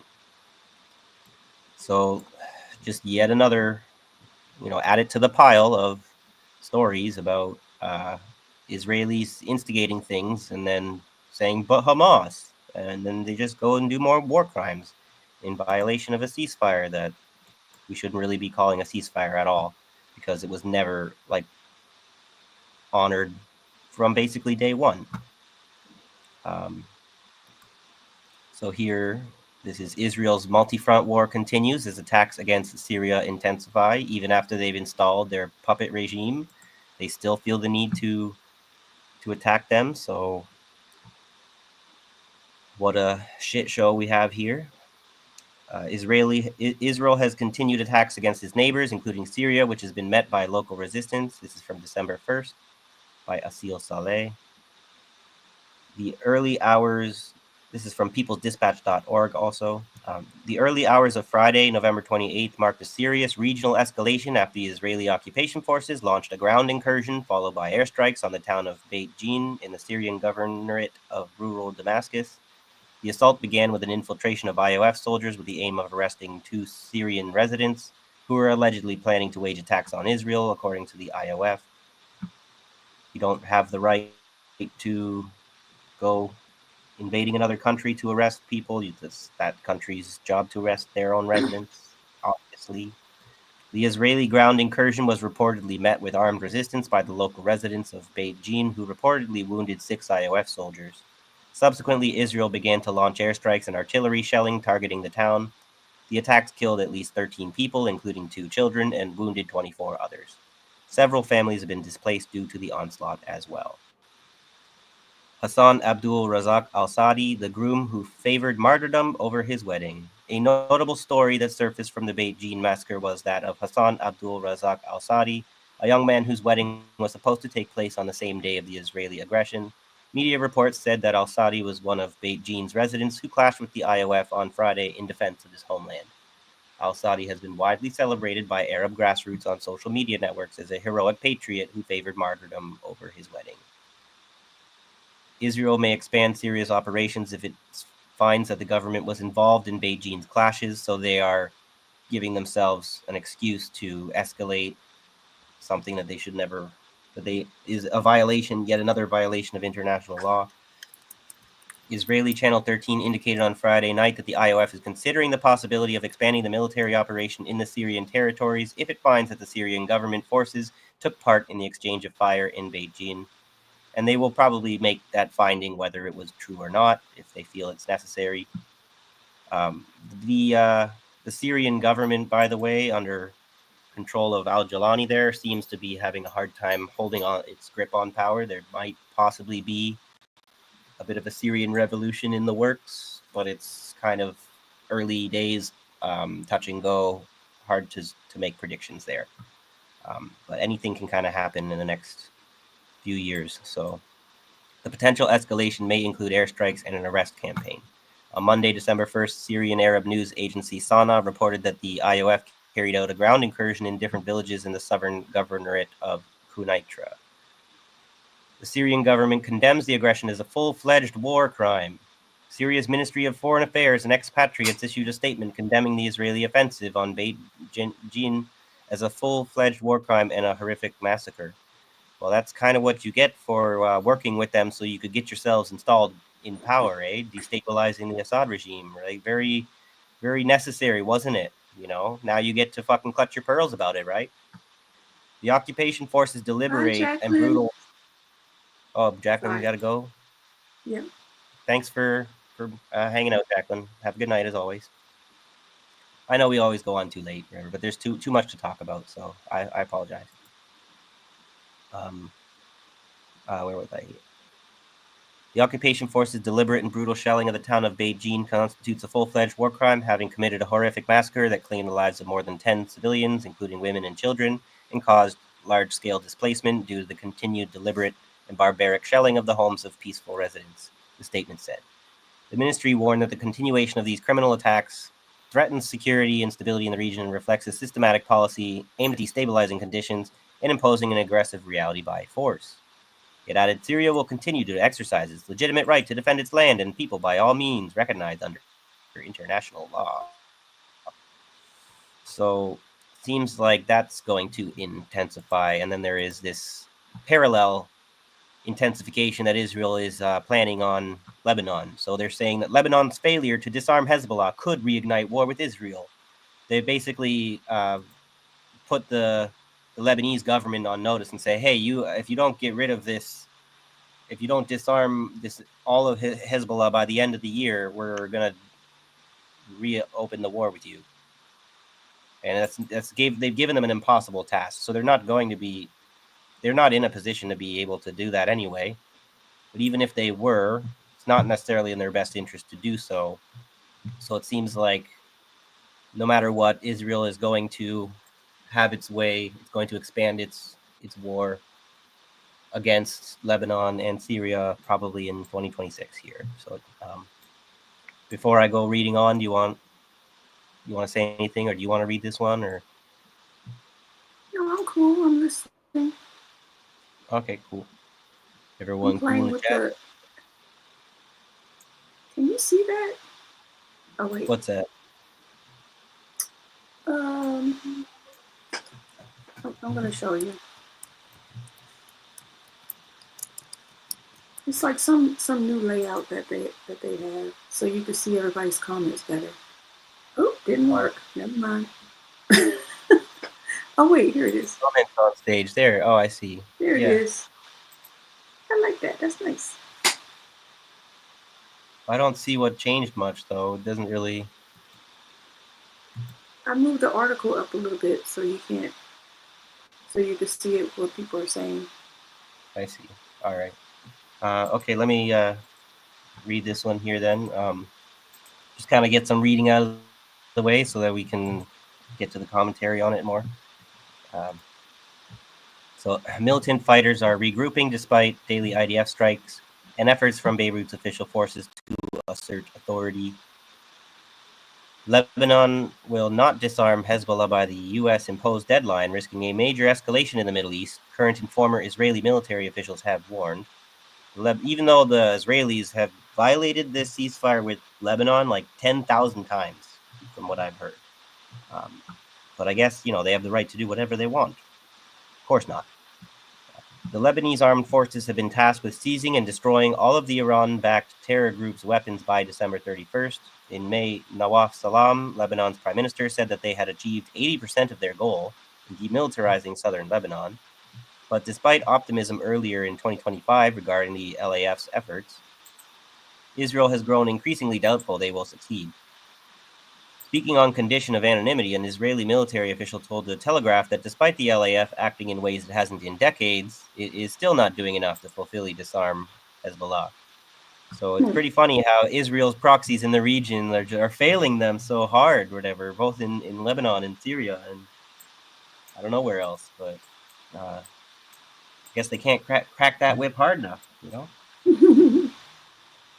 Responding to Mr. Salam's claim that 80% of Hezbollah had been disarmed in southern Lebanon, the official added that it's a difficult number to accept. Lebanon's failure to root out Hezbollah could have major repercussions in the region. The White House reportedly approved a $230 million package to help the LAF carry out the disarmament plan, and failure risks Donald Trump's wrath. Oh no! But again, not Donald Trump's wrath. Oh no! So not scared. The big baby man child, whatever temper tantrum. But again, you see that the U.S. is not giving enough money there to accomplish the objectives, so they are setting them up for failure. And you would hope that the people like in charge of the Lebanese armed forces, or whatever, are not so stupid as to realize that the more that they do the American-Israeli bidding, the more that they fuck themselves over as well as their countrymen. So they really have nothing to gain from when they've decided to target your country like this. You have nothing to gain whatsoever from trying to appease them. So, but yeah, why would you listen to some random Canadian or whatever? I'm really not the right person to take advice on that kind of shit. So Israel too could respond with even more force to Hezbollah's buildup.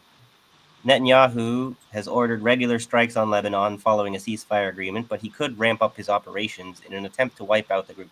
Could he though? Are they really in a position to do so? Because they might just kind of push themselves too far when they are pretty much on the brink of economic collapse themselves. But I guess they feel they will never collapse because America will always come and bail them out. So the official said the main challenge is that Hezbollah has entrenched itself deeply within private civilian infrastructure.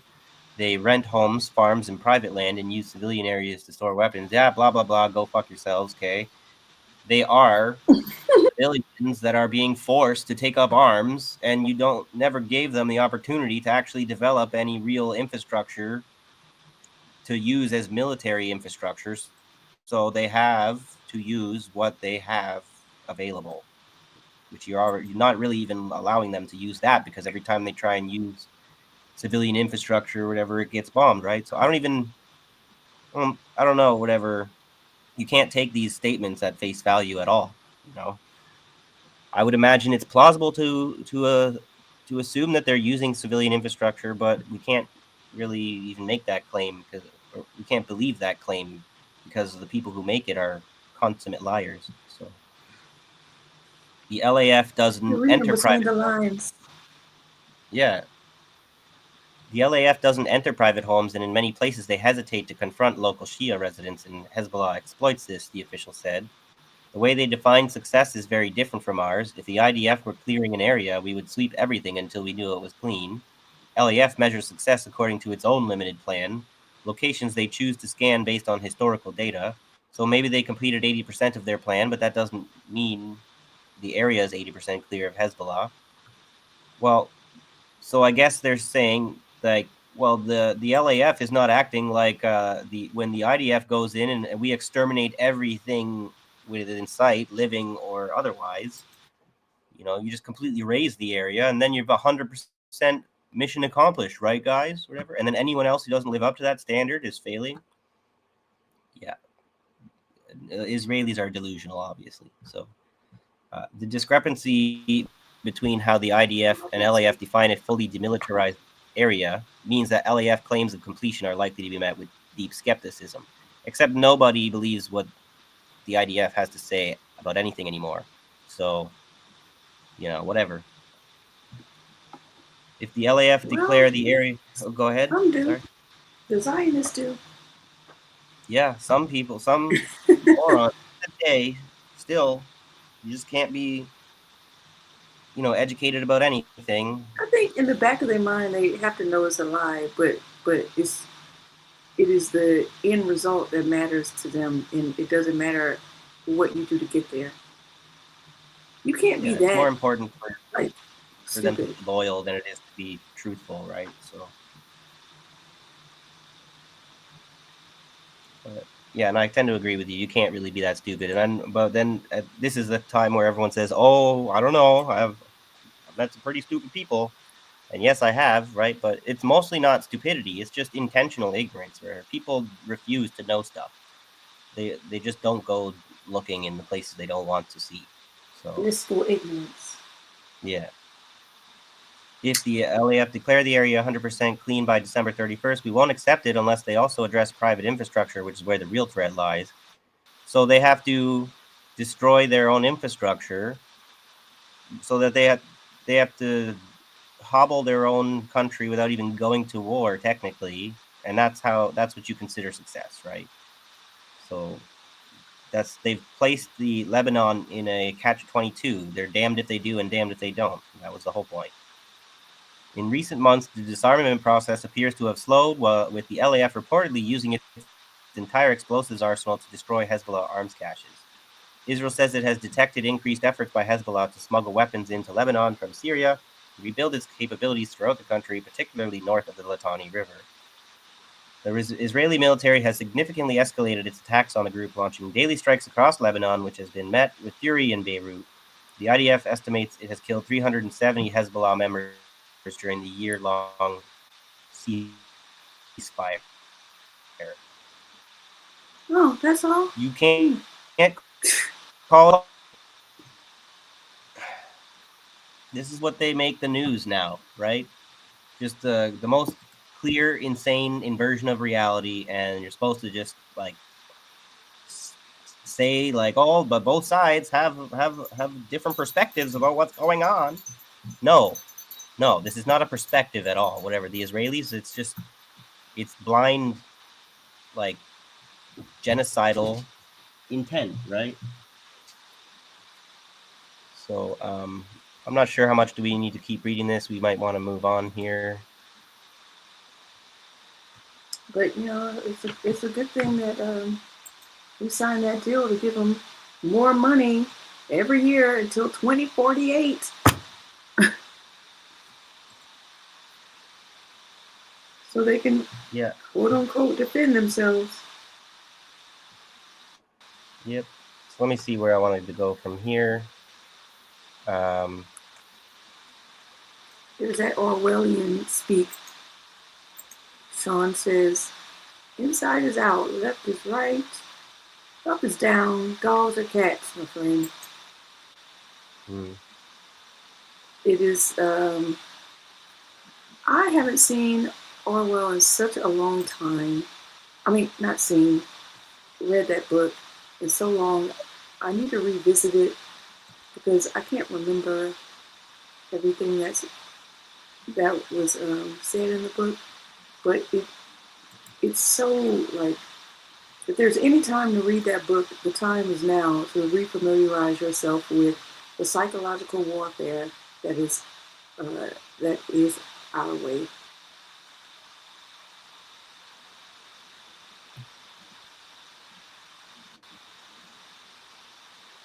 Yeah, you're cutting in and out a little bit with that, so it's a bit tricky to follow. But yeah, psychological warfare. I said if you like, I read that book, the George Orwell book, a long time ago, and I just don't remember. You can hear me? Oh, right. Yeah. I wanted us to do a show on it. Yeah. You're clear now. Oh, okay. Yeah, I want us to do a show on it and touch on it and show examples of how it's manifesting in the news cycles now, and just to like remind people that no, you're not insane. They are feeding insanity to you to confuse you, or to not even to confuse you and to normalize the behaviors. Yeah. On some level, there's a lot of sadism involved in this. We've allowed all the worst people into power, and they're the kinds of people who want to do this for domination and control, of course, but also because they enjoy watching people suffer, and that if you let them have that kind of power, you are going to see them do that to people and to you, right? That's where it's whatever supporter of Trump you think you are, whatever, or insert evil leader on their team here, right? You are hurting yourself. That's the thing I need to kind of stress to people. Like, I don't care if you hate communists and shit and you think that we need to lose. Okay, you're gonna hurt yourself and your family by siding against us. Okay.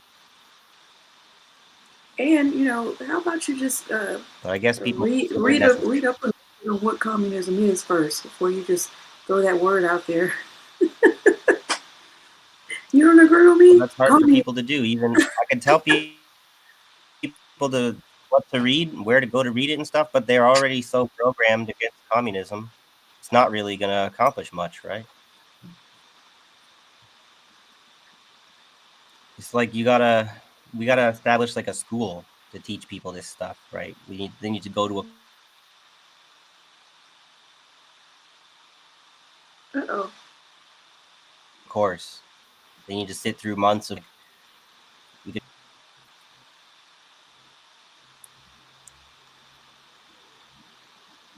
Okay. You were cutting out. Shall Sean says, read on here? Yeah, I just want to read this comment real quick. Sean says, in 8 years, the new Trump will call the old Trump a communist.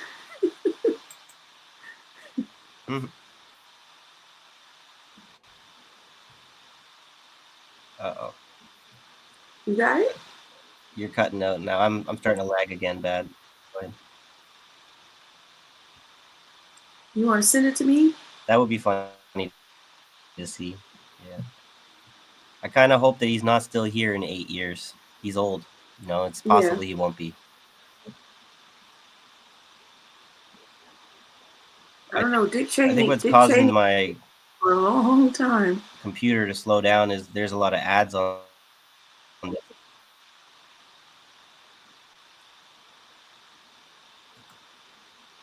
I don't know. I'm having more lag happening now. So I think it's because this article I have can send open it to has a me. lot of ads run.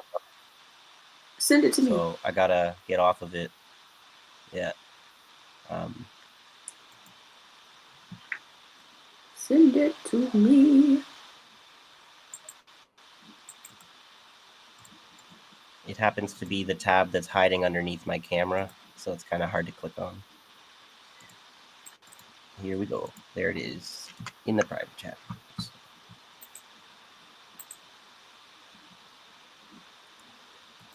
In the chat.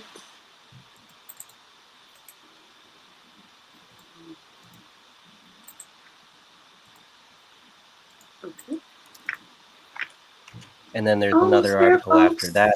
This would be a good Which time to say like, share, and subscribe. Yeah. Like, share, and subscribe. So this article is from December 2nd. Okay, so this might be breaking news for some folks. Hopefully.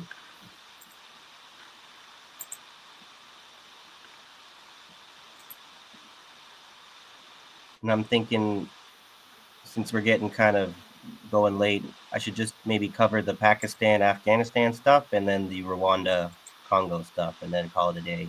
That sounds good.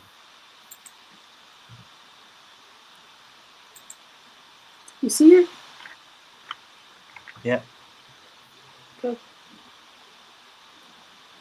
Okay. Did you want me to read it or? I can read it. You've been reading for a while, so I'll give it a go. Let me turn my camera back on. Good. Sudan's Rapid Support Forces seize Babana. How you pronounce it? Babanusa. I think it's Babanusa. Babanusa amid civil war. Babanusa is his name. The RFS capture of Babanusa in earlier fall of El Fasher deepened Sudan's humanitarian crisis as survivors recount atrocities and international peace efforts stall. So, should I just do the key points, or you want me to read it? Well, we won't want to read the whole thing, but the key points might be a little too short. The first couple paragraphs. On December 1st, 2025, the already battered landscape of Sudan's civil war shifted again as the paramilitary Rapid Support Forces, or RSF, announced the capture of Babanusa, a vital transport junction deep in the county's oil-rich south. The RSF statement, reported by Reuters and others, claimed that it achieved a crushing victory after repelling a surprise dawn attack by the Sudanese army, describing the event as the liberation of Babanusa in West Kordofan state. The RSF said it had inflicted heavy casualties and destroyed significant military hardware, while footage posted online showed jubilant fighters celebrating inside the city's 22nd Division Army base, chanting and firing into the air. Why do they do that? What goes up must come down. I just never understood that. Yep. The fall of Babanusa, once a major railway hub linking Western Sudan to the east and north, marks yet another blow to the Sudanese armed forces. Little more than a month after they lost El Fasher, the last army stronghold in Darfur, to the RSF in October. According to BBC and The National, the RSF now controls all of Darfur, an area roughly the size of France, as well as swatches of Kordofan, while the army retains Khartoum Yeah, the capital and the city. eastern central. Oh, okay, Khartoum and the eastern, central, and northern regions. Yet, more than half of Sudan's 50 million people are facing hunger as the war grinds on and the conflict has triggered the world's largest displacement crisis. Over 13 million people have been forced from their homes, and tens of thousands have died since the war erupted in April 2023. And I guess the UAE is loving this. Yeah. Oh, that's it. Okay, so let's go to the key points that we're trying to make here. The RSF captured Baba Nusa, a key transport hub in Sudan's oil-rich south, after repelling a surprise attack by the Sudanese army. Dang, that sucks. The RSF now controls all of Darfur and parts of Kordofan, following the fall of El Fasher and Baba Nusa, intensifying Sudan's civil war and humanitarian crisis. The conflict stems from a power struggle between RSF leader General Mohammed Hamdan Dagalo, which we could just insert UAE right there, and Army Chief General Abdel Fattah al-Burhan, causing widespread civilian casualties and displacement. Right. And Sean saying, I wonder which one's funded by the West. Nowadays, I might even guess both. Yeah, it's very complicated in a way, but I think it seems like the side that, like the West, like the U.S. might be backing al-Burhan, the government that's losing the war, because the other article I shared with you is U.S. weighs Sudan action before year end. So it sounds like they're planning. The U.S. is preparing decisive measures to end the war in Sudan before the end of the year. Yeah, not likely. You got like 25 days. And there's, I think it said like military.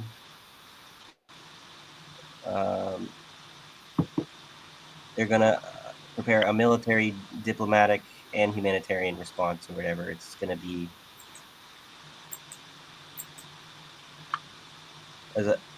Washington is advancing a roadmap comprising military, humanitarian, and political tracks. So it sounds like the U.S. is gonna put troops on the ground in Sudan, or they're gonna put somebody's troops, like get Kenya to go or something. Because the RSF is winning, then they feel they need to step in, and that sounds like their guys are not the ones that are winning. But I'm a little bit skeptical to say it's so simple as to say that the West is only backing one side in this. I don't really know.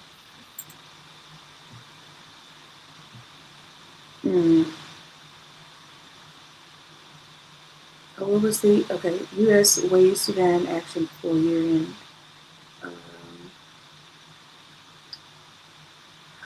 The United States. So this is from December 3rd.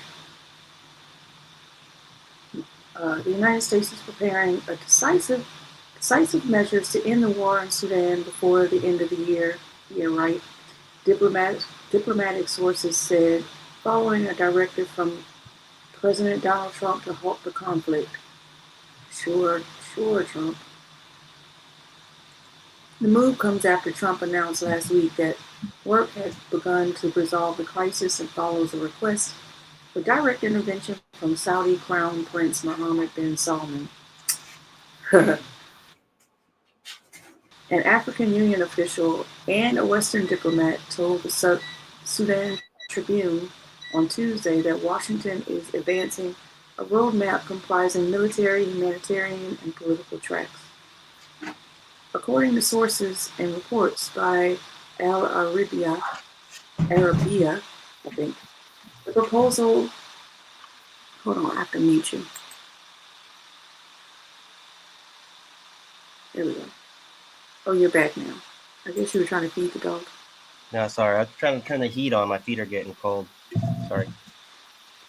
I don't know what that word means. It means envisages. You know what that word means? Envisages. So it like Envisages. yeah, in envisioning. So they're like the Oh, proposal. that's Yeah, it's okay. the vision, the image that the proposal paints or whatever, the picture that it paints. Oh, The interesting. proposal The imagines a proposal broad humanitarian envisages- operation. You know. Thank you. To restore aid and services nationwide, overseen by an international committee tasked with monitoring a ceasefire and securing the return of civilians. The political and military tracks call for a transition process led by civilian forces, excluding Islamists and the Al-Assad regime, beginning with the truce. The plan mandates comprehensive military reform, including the removal of Muslim Brotherhood elements from the army, the integration of armed groups, and the establishment of a unified professional. Oops, sorry about that.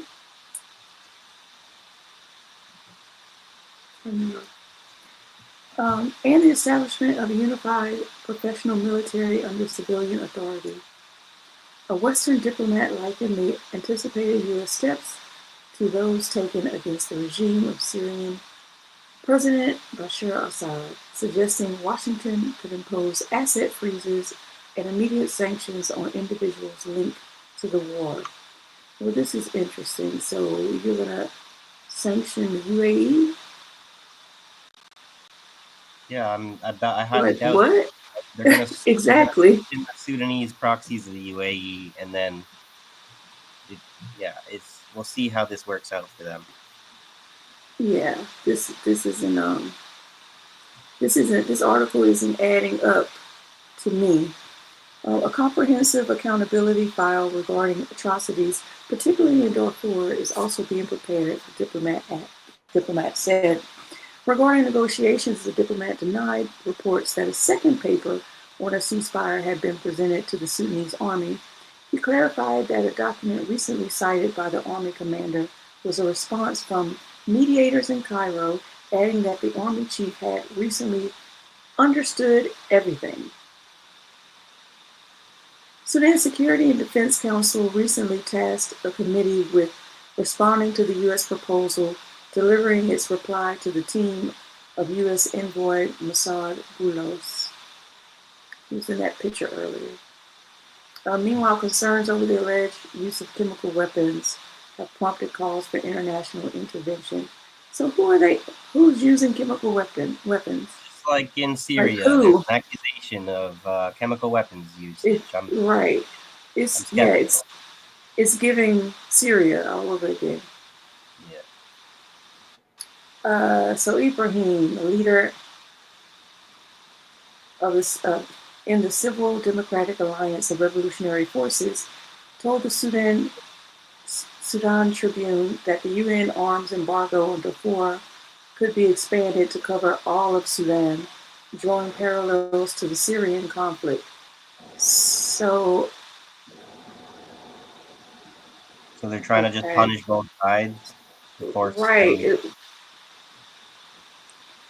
Right. So the UN arms embargo. So embargo to who? If the RSF has captured, because they captured Darfur. Yeah, because they captured Darfur, but that doesn't mean the UAE isn't still going to get them weapons. Remember, we were showing when we did this conflict, and they were showing the weapons were directly coming from the United Arab Emirates. Remember that? Yeah.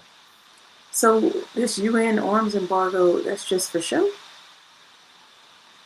Well, we'll see. I mean, whatever, if they expand the embargo to cover all of Sudan, then those weapons shipments coming from the UAE through Somalia, I believe, was what the video is stating, then that would theoretically, they would be taking action to close that trafficking route. And this is just after you had read about how the UN is starved for money, right? So how how would they enforce this embargo? You They're can't not. even They're handle just the trying to make it look right. to the public of the world that they are doing something. But this type of plan, even if this is what they're actually intending to carry out, it is the kind of plan that experts have warned. You are, whether you like it or not, you're creating a humanitarian disaster by trying to use that tough whatever approach like that on all sides. What you're doing is, for the people trapped in that region, you have now turned up the water on the boiling frogs, you know what I mean, to the boiling point, so that you can bring an end to whatever screams that you think you hear from there, right? So that you refuse to hear from there, I mean, you know? Yeah, okay, so I'm gonna finish the article.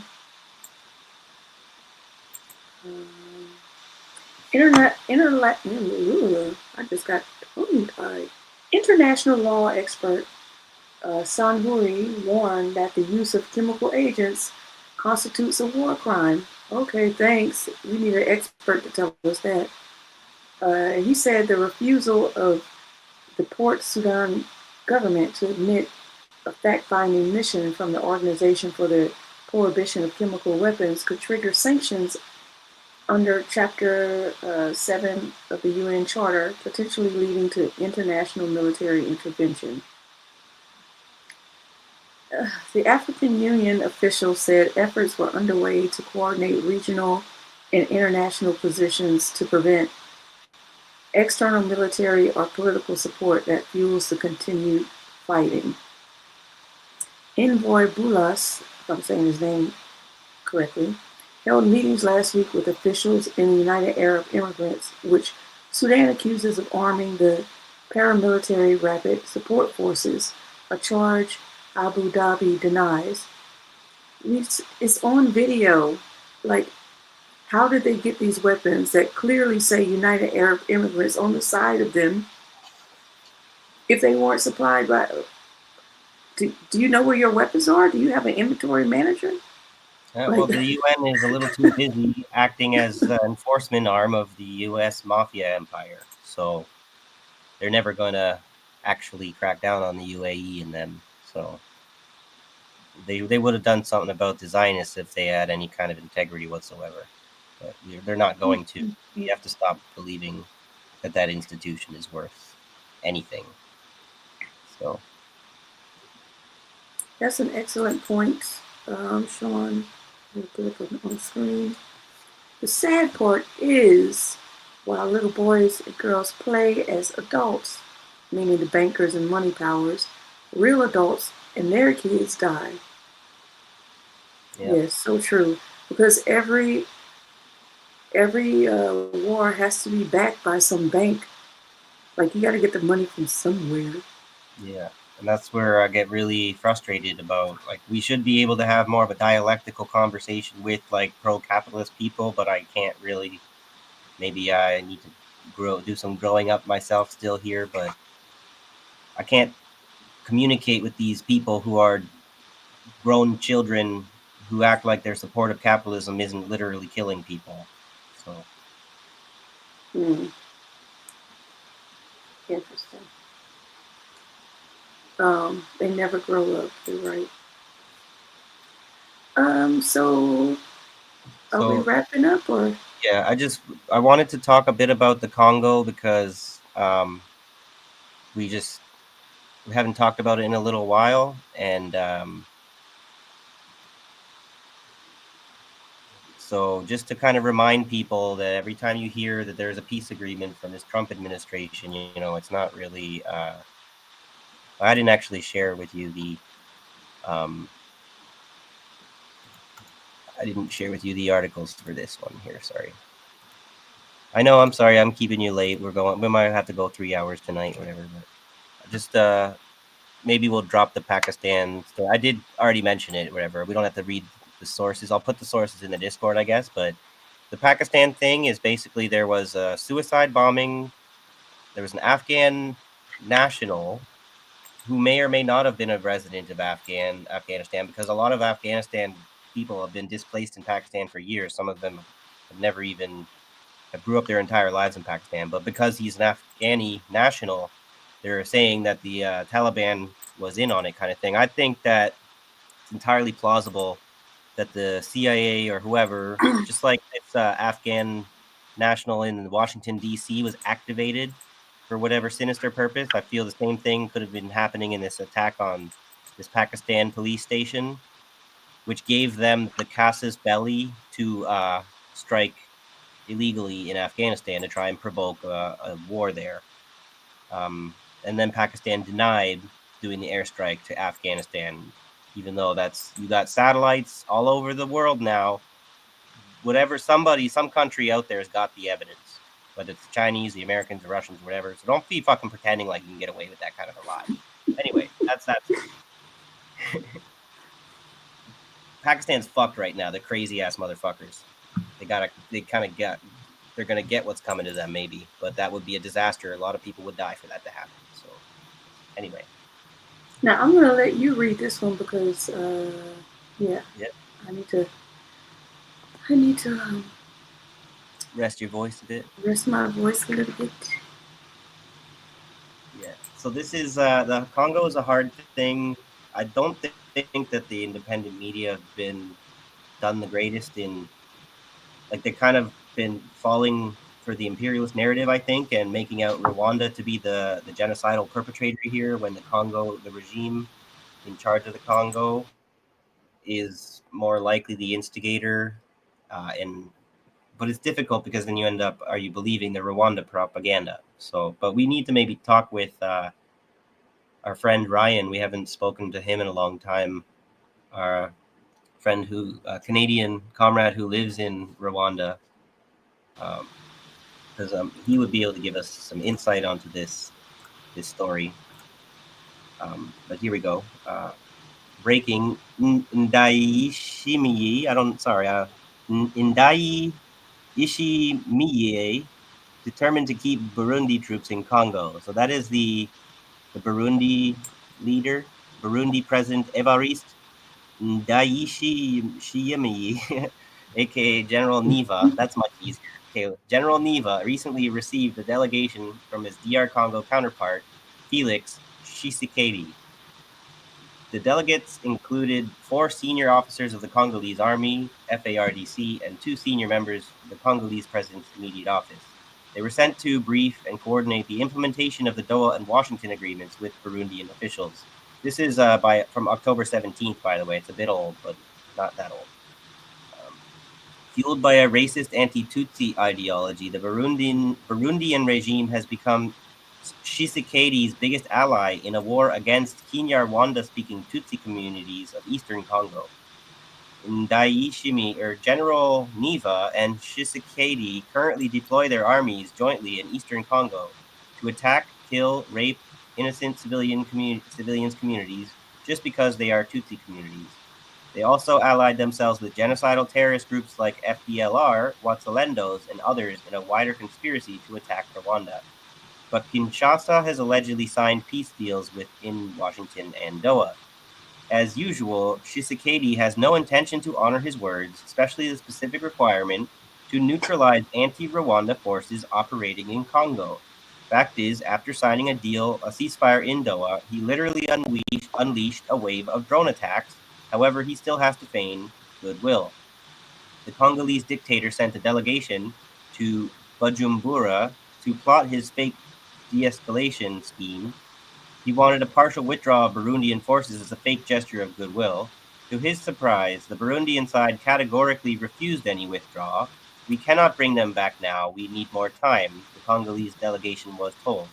According to our source, one of the delegates insisted, it's just for show. In any case, you can keep all of them, units withdrawn, just across the border. He said, trying to convince his Burundian counterpart, but the Burundian side was adamant, we cannot withdraw at this stage. Our source confirmed the Burundian position and offered the following observation. General Neva doesn't want peace, but most importantly, he doesn't want the Burundian troops to come back now. In reality, he stole their money and has nothing to pay them. Paradoxically, mere peace efforts, even fake one in DR Congo, visibly threaten the Burundian regime. So that is the story from the the pro-Rwandan side that you don't necessarily hear, because every time you go looking, you get the Rwanda is this genocidal maniac narrative. So this is this is from ellencampire.com. I'm not sure what kind of website this is. Very much independent website, whatever. So I'm not sure how trustworthy that source is, because I don't know who they are. But so that article, and then I wanted to share this one here. CanadianDimension.com says, no end in sight to Rwanda's war in Congo despite the peace deal. I'll give you the other. You can kind of see the contrast in. Wait, do I have the article? I don't have the article. I don't think I shared it. I'm just sharing it to you now here in the private, Okay. so you can switch there now. Yeah. Because this is the thing, I tend to like the Canadian Dimension, like the angles they usually have on their articles, but since we know this comrade Ryan, who's like living in Rwanda, and he's shared with us that the narrative that we're hearing in the West is like not really doing the conflict justice. I think it's important for us to try and suss out what's going on here, who's accidentally supporting imperialism or what. So a U.S. broker, this is from December 4th, 2025. So the other one was old, is from October, and it's a little bit of a shady source. This one is a Canadian source, so it's not really local, so it's not exactly a good source either, but so a U.S. brokered pact is set to legitimize Rwanda's plunder of minerals from Congo, rewarding years of war and trafficking. So it's very one-sided, not really mentioning the regime of the DRC is basically plundering themselves. You know, they're a pretty awful regime. They should not be in power, right? They are doing the Americans' bidding. So when you sit there and you say that we need to hands off the Congo, or you're saying hands off the regime that the U.S. controls. So let's be careful about that, right? Perhaps no country in history has been more ravaged than the Democratic Republic of Congo from its sadistic plundering under King Leopold. We kind of already, we don't need to go into the backstory. We can kind of skip that a little bit. And yet, Congo's potential for transformation and breadth of humanity are something to behold. Today is the nation inhabited, blah, blah, blah, blah, blah, blah, blah, blah, blah, blah, blah, blah, blah, blah, blah. Amid this promise, Congo still faces a series of clear and present dangers. It is no wonder that U.S. President Trump has turned his attention toward the vast embattled nation in search of a deal. Trump's strategy is to challenge China's near monopoly in the global supply chain of critical minerals, in particular in Congo, where Chinese companies own or operate a majority of copper and cobalt mines. Congo now appears ready to pivot away from China's dominance in its mineral sector. Earlier this year, Congolese officials offered the United States access to critical minerals and investment in infrastructure projects in exchange for the U.S. guaranteeing stability in Congo's war-torn eastern region. So this is a pro-imperialist outfit. Like, they're very blindly not critical at all of the U.S. guarantee of stability in Congo. So in return, and at a very minimum, Congo expected that Washington would persuade its longtime ally, Rwanda's President Paul Kagame, to call off the dogs of war and leave Congo alone once and for all. So I think that this narrative is cooked. We don't really know what the fuck we're talking about as Westerners. When we're talking about Rwanda being Washington's longtime ally, whatever, there is a lot of history with that there. But right now, I think it's fair to say that Paul Kagame is not Washington's ally, but is firmly in the Chinese camp. And so for us to like distort that because of what used to be the truth, whatever, in the 90s, you know, you have to recognize that things do change or whatever. People who were allies do become enemies, right? Just like we look at Saddam Hussein, right? How he was, and Osama bin Laden, right? These people who were allies of Washington until they weren't, right? Or people who were on the terrorist most wanted list until they weren't anymore, until they're now like hobnobbing with the president in the White House.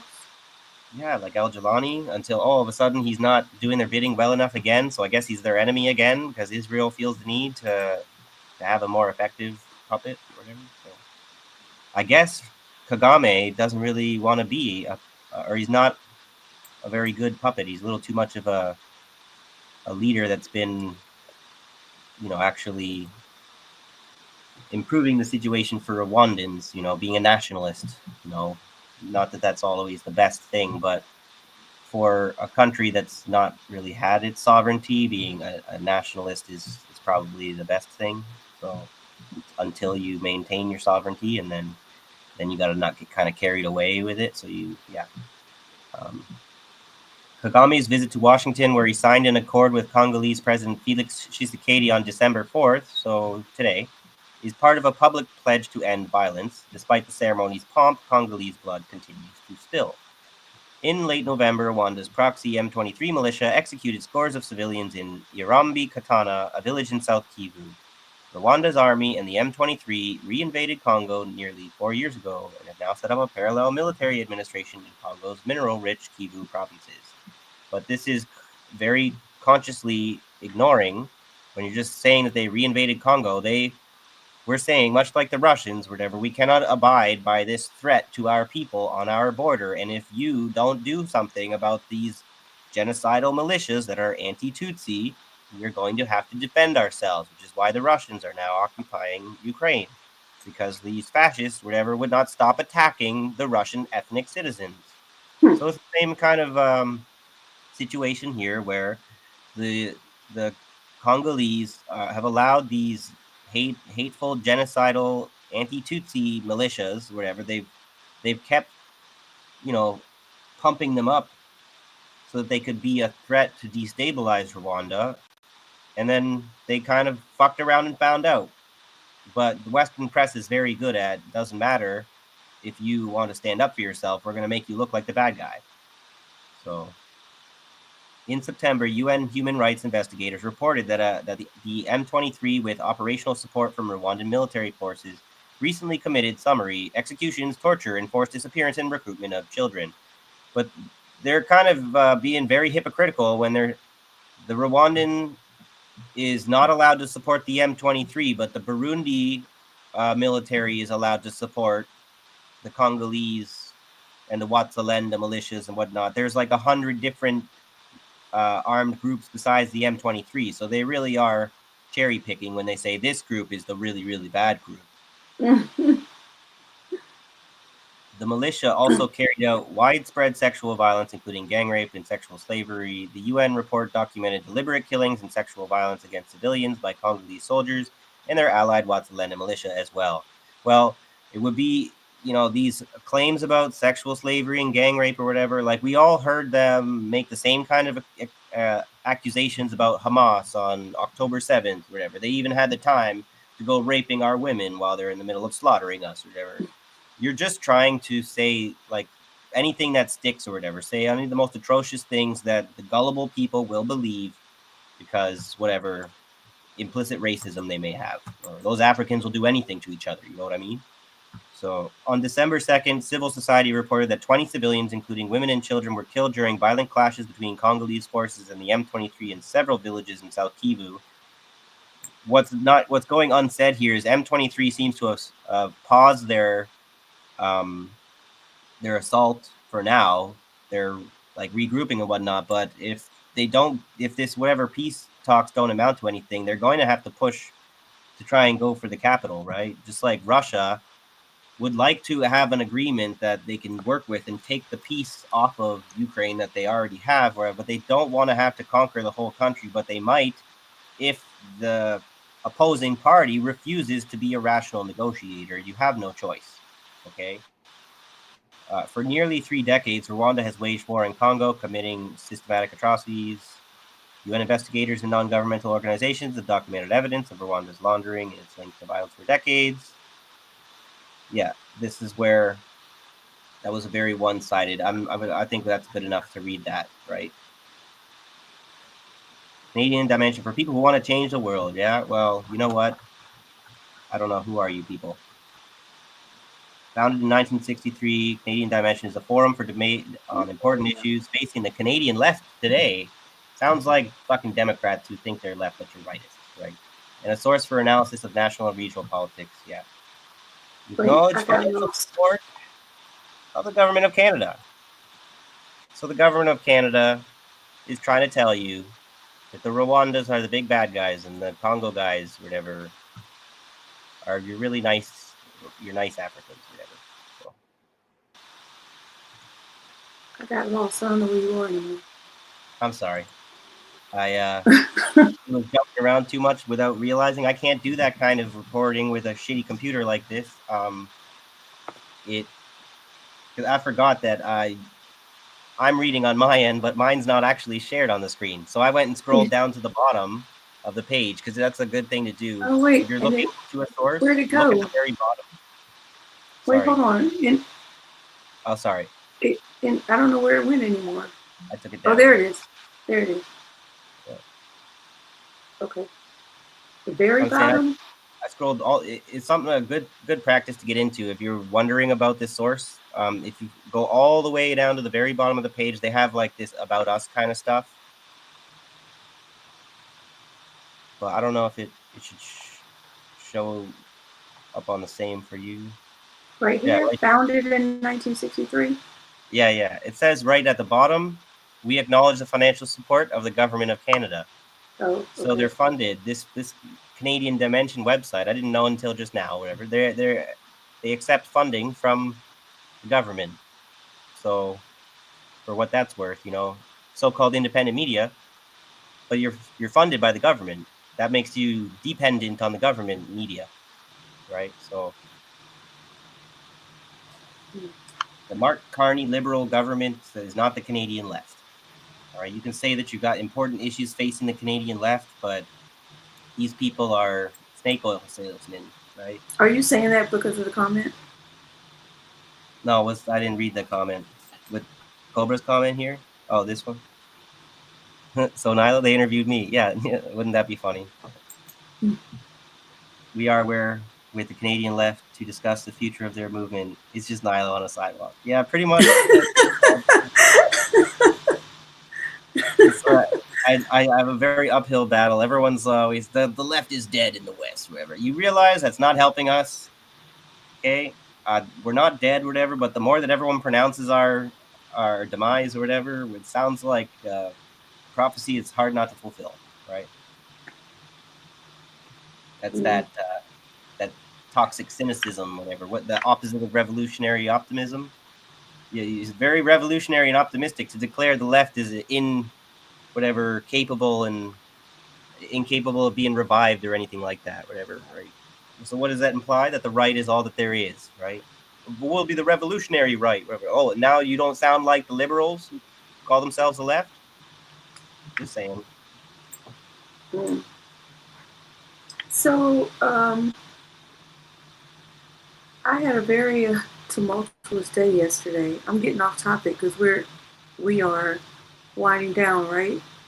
Yeah, we're done now. Okay. We're just shooting the shit. So, yesterday, people first my brother called, my oldest brother, and I didn't answer the phone because I was doing something, and then he texts me and he's like, call me back. They're saying, Django was stabbed and is dead. And I said, what? What? So apparently there's a guy that has the same name as my brother that was stabbed. Today's Thursday, so Tuesday night, late Tuesday night, and died. And I couldn't get in contact with my brother. We couldn't get through his phone for some reason. The age of the person was a little off. They said 44 years. I said, well, my brother's 49, so it must not be him. And they're just like, well, that could be a typo. That could be a mistake. Like, we need to verify. Couldn't get a hold of him for nothing. Oh, it was just like it was just in the most anxiety-stricken time, and people kept calling me.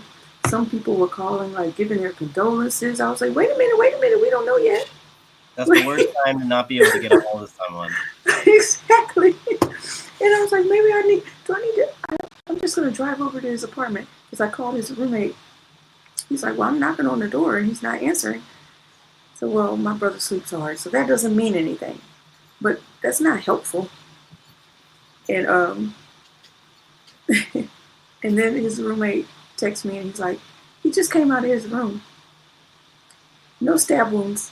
And the whole time, he's on the phone with my mom the whole time. Like, Oh man, that's but I funny. didn't want to tell my mom anything because I didn't want to upset her. But we could have ended it right there if, if I would have known she was on the phone talking to him while I'm like going crazy That's trying to hilarious. figure out what's going on. I was about to jump in my car and drive out to go see it, like knock on his window. I was gonna break the door down. I didn't care. Like I need proof of life. Yeah. So I don't yeah, blame you. that Be was the same a way. long day. Sorry you had to So go I through ended, that, but at least there yeah, was a false alarm. Like, yes. So of course I sat on the phone with him for like 2 or 3 hours. yeah. Well, after that, it's like I know nothing happened to you, but all of a sudden, I feel like we Talk need to to you. spend more time with each other. You know? Oh, we didn't say hello to Wesley yet. Hi, Wesley. Hey, what's up? Thanks for popping in. We're just about wrapping up. Sorry if you missed it, but you could always rewind. Yeah, that's what you see what Cobra was saying. That's pretty hilarious. Trevor. I kid you What did he not. I say? once caught. You know who Caleb Maupin is? Mm-mm. It maybe it's not funny if you don't know who he is, but Oh wait, I, wait. I know that. I'm he's a familiar with that name. he's a redhead, the ginger. He used to be on RT, news correspondent on RT, but he's like was a long time communist. Now he's kind of turned into like a LaRoucheite post-communist weirdo. I don't know what he calls himself now. He's a innovationist. That's his big. We're the Oh, innovators, okay. Yeah, I know who that is. but you don't even have your own goddamn ideology that you're innovating to or whatever. He's just kind of lost in the sauce, I think, now. But he knows a lot of stuff. He's like got books he's written and stuff. He's a historical gold mine, but his perspective is kind of it makes it so that all that knowledge that he knows or whatever, if his perspective is warped on it, it's kind of not as useful, not as valuable as it was. You know? Yeah, I haven't seen him in a long time. Yeah, well, you have to depends on what circles you're watching and stuff. But I've seen him pop up a few times. He's on like Jamarl Thomas's show, I think he was also an RT correspondent. So there's some of these media people, they have like their professional independent media circles, and they all kind of they watch each other's backs a little bit, but they're kind of like PMCs at this point, for professional managerial class revolutionaries. So they know the real story, and all those new people don't know shit. So, but they have useful things. They're worth listening to from time to time. I don't like these people or whatever got some thin skin, like Caleb Maupin or whatever, or try to say some stuff on his channel, and they go blocking me for little things, right? Just because I'm asking the questions that they don't want the rest of their audience to hear, and fuck those people or whatever. Just like Garland Nixon too, this week decided to block me because he was having Diane Sayre on, who I noticed is one of these LaRoucheites, and I'm like, what is with these all these lefties, whatever, modern socialists? They don't want to support a communist party. They don't want to start a new communist party, but they like people like Jose Vega. They want to jump in on the bandwagon of that libertarian kind of politics, and it's like, you guys are fucking up. Stop that. Okay, why don't give Jose them more? Vega's a libertarian? Jose Vega is a LaRoucheite. Him and Diane Sayre, or whatever. It would be nice for them to actually talk about that. They don't really talk about it much. It's kind of like part of their past in a way, but they're present too. But it's a sort of, they want to talk about other things. They want to talk about their LaRoucheism. But Diane Sayre on Garland Nixon's show the other night started to mention LaRouche, trying to uphold his legacy and stuff. So I'm like, why are you getting in bed with these LaRoucheites, Garland? And then he blocked me or whatever. I couldn't finish what I was saying. Someone's asking, like, because I say that, whatever, you guys always talk shit about LaRouche or whatever, but what did he even do that was so bad or whatever? I would explain if you would fucking let me, right? During the Cold War, the Soviets or whatever, he was like an enemy of the Soviets because he was preaching some socialist kind of stuff, but then the organization that he started doing some weird ass culty shit that became more of a threat to the Soviet Union than anything, right? So it became opposition to the left trying to organize the downfall in the belly of the beast or whatever. He ended up being part of the fucking defense mechanism of the empire that was putting down the actually revolutionary people during the civil rights era and stuff like that. So I don't think it's worth it for us to uphold his legacy as communists, right? It's for us to condemn what he did, and they want to go fucking no, we brushed that under the rug. Where that's a history you don't talk about. Whatever, it's not relevant, right? While you fucking continue to be in an organization, whatever, affiliated with LaRouche's wife, whatever, who's still around, Helga Zepp LaRouche, whatever. So we got to look into like the Schiller Institute and stuff. You need to know who these people are, whatever. They have this grand. They're part of like I think this the technocracy stuff, right? They have this big thing about Russia and the U.S. need to become partners, right? We need to stop fighting each other, and then imperialistically, Russia and America capitalistically can dominate the world if they would just work together. That's true, but that's not what we want as working class, whatever. That would be the disaster for us, whatever, for them to actually stop fighting each other and just solidify their grip on the working class. They have this whole thing about nuclear power is going to save the world. We need to encourage everyone to transition to nuclear power and stuff. They are the technocrats of the day, right? So let's be careful. If they turn out to be eugenicists, I fucking warned you. Okay?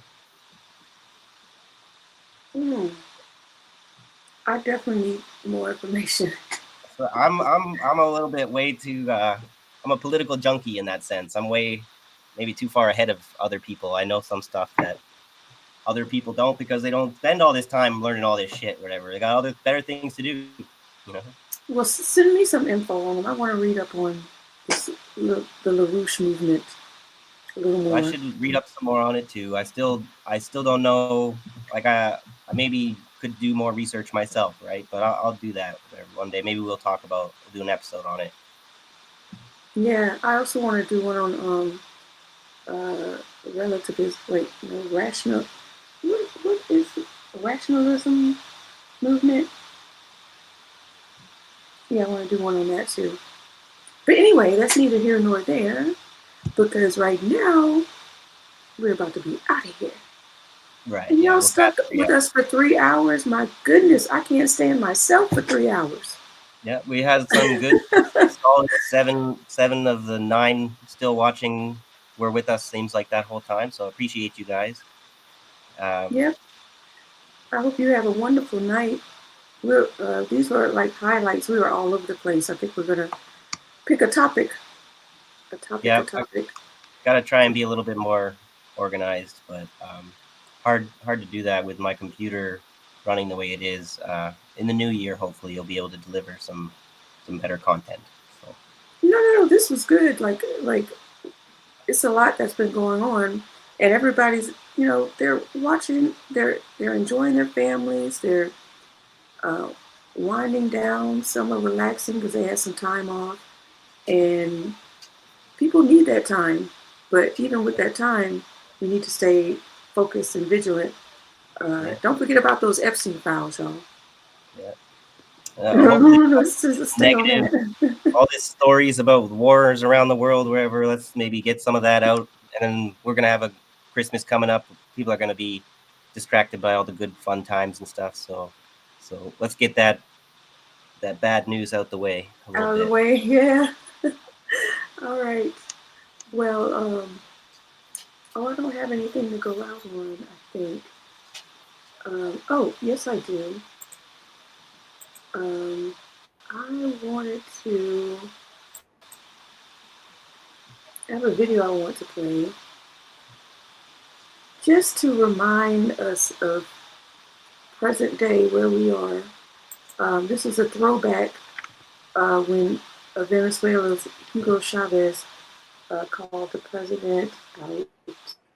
So I figure, like, we could start where we stopped. Yeah, that's a And good I can place. give you this throwback. Yeah. So let me cue this up.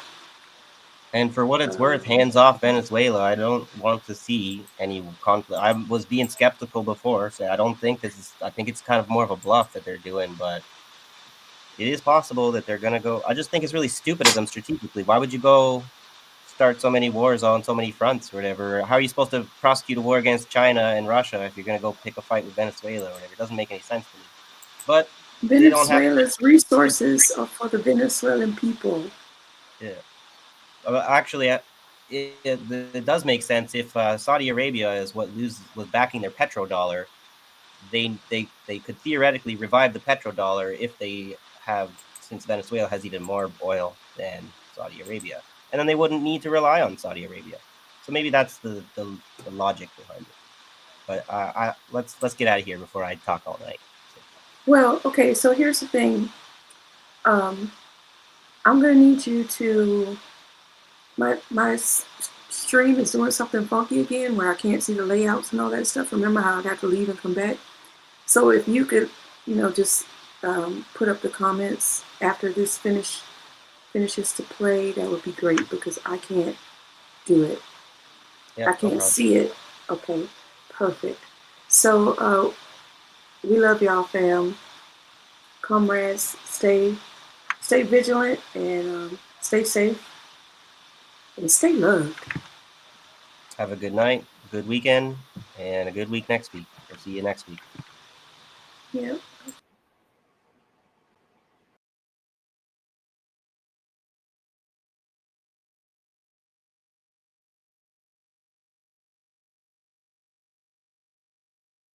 Ayer estuvo el diablo aquí.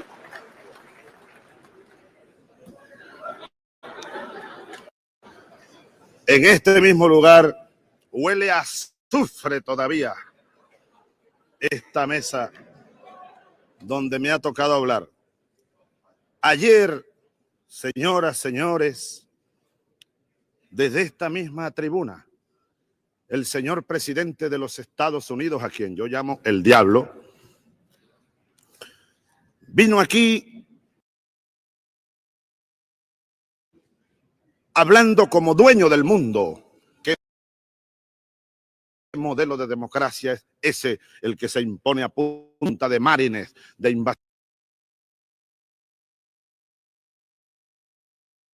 invasiones, de agresiones y de bombas?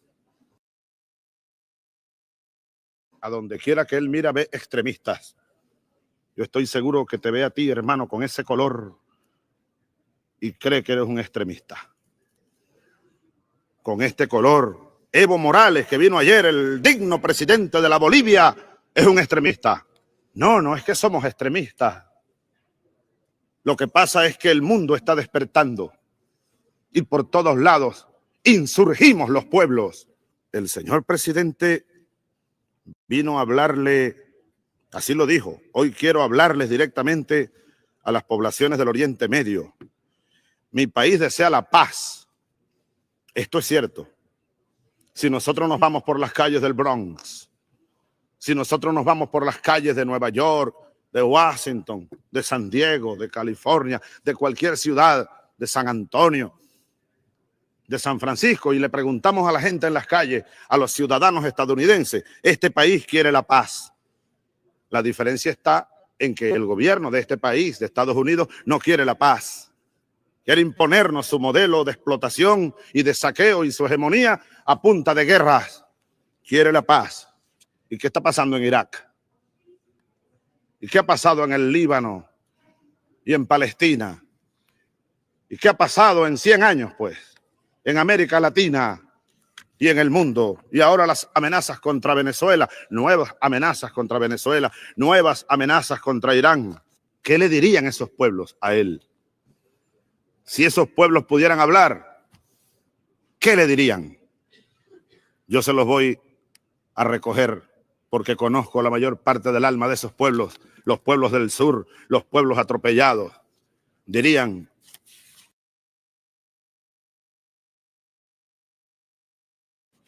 Imperio Yankee, go home.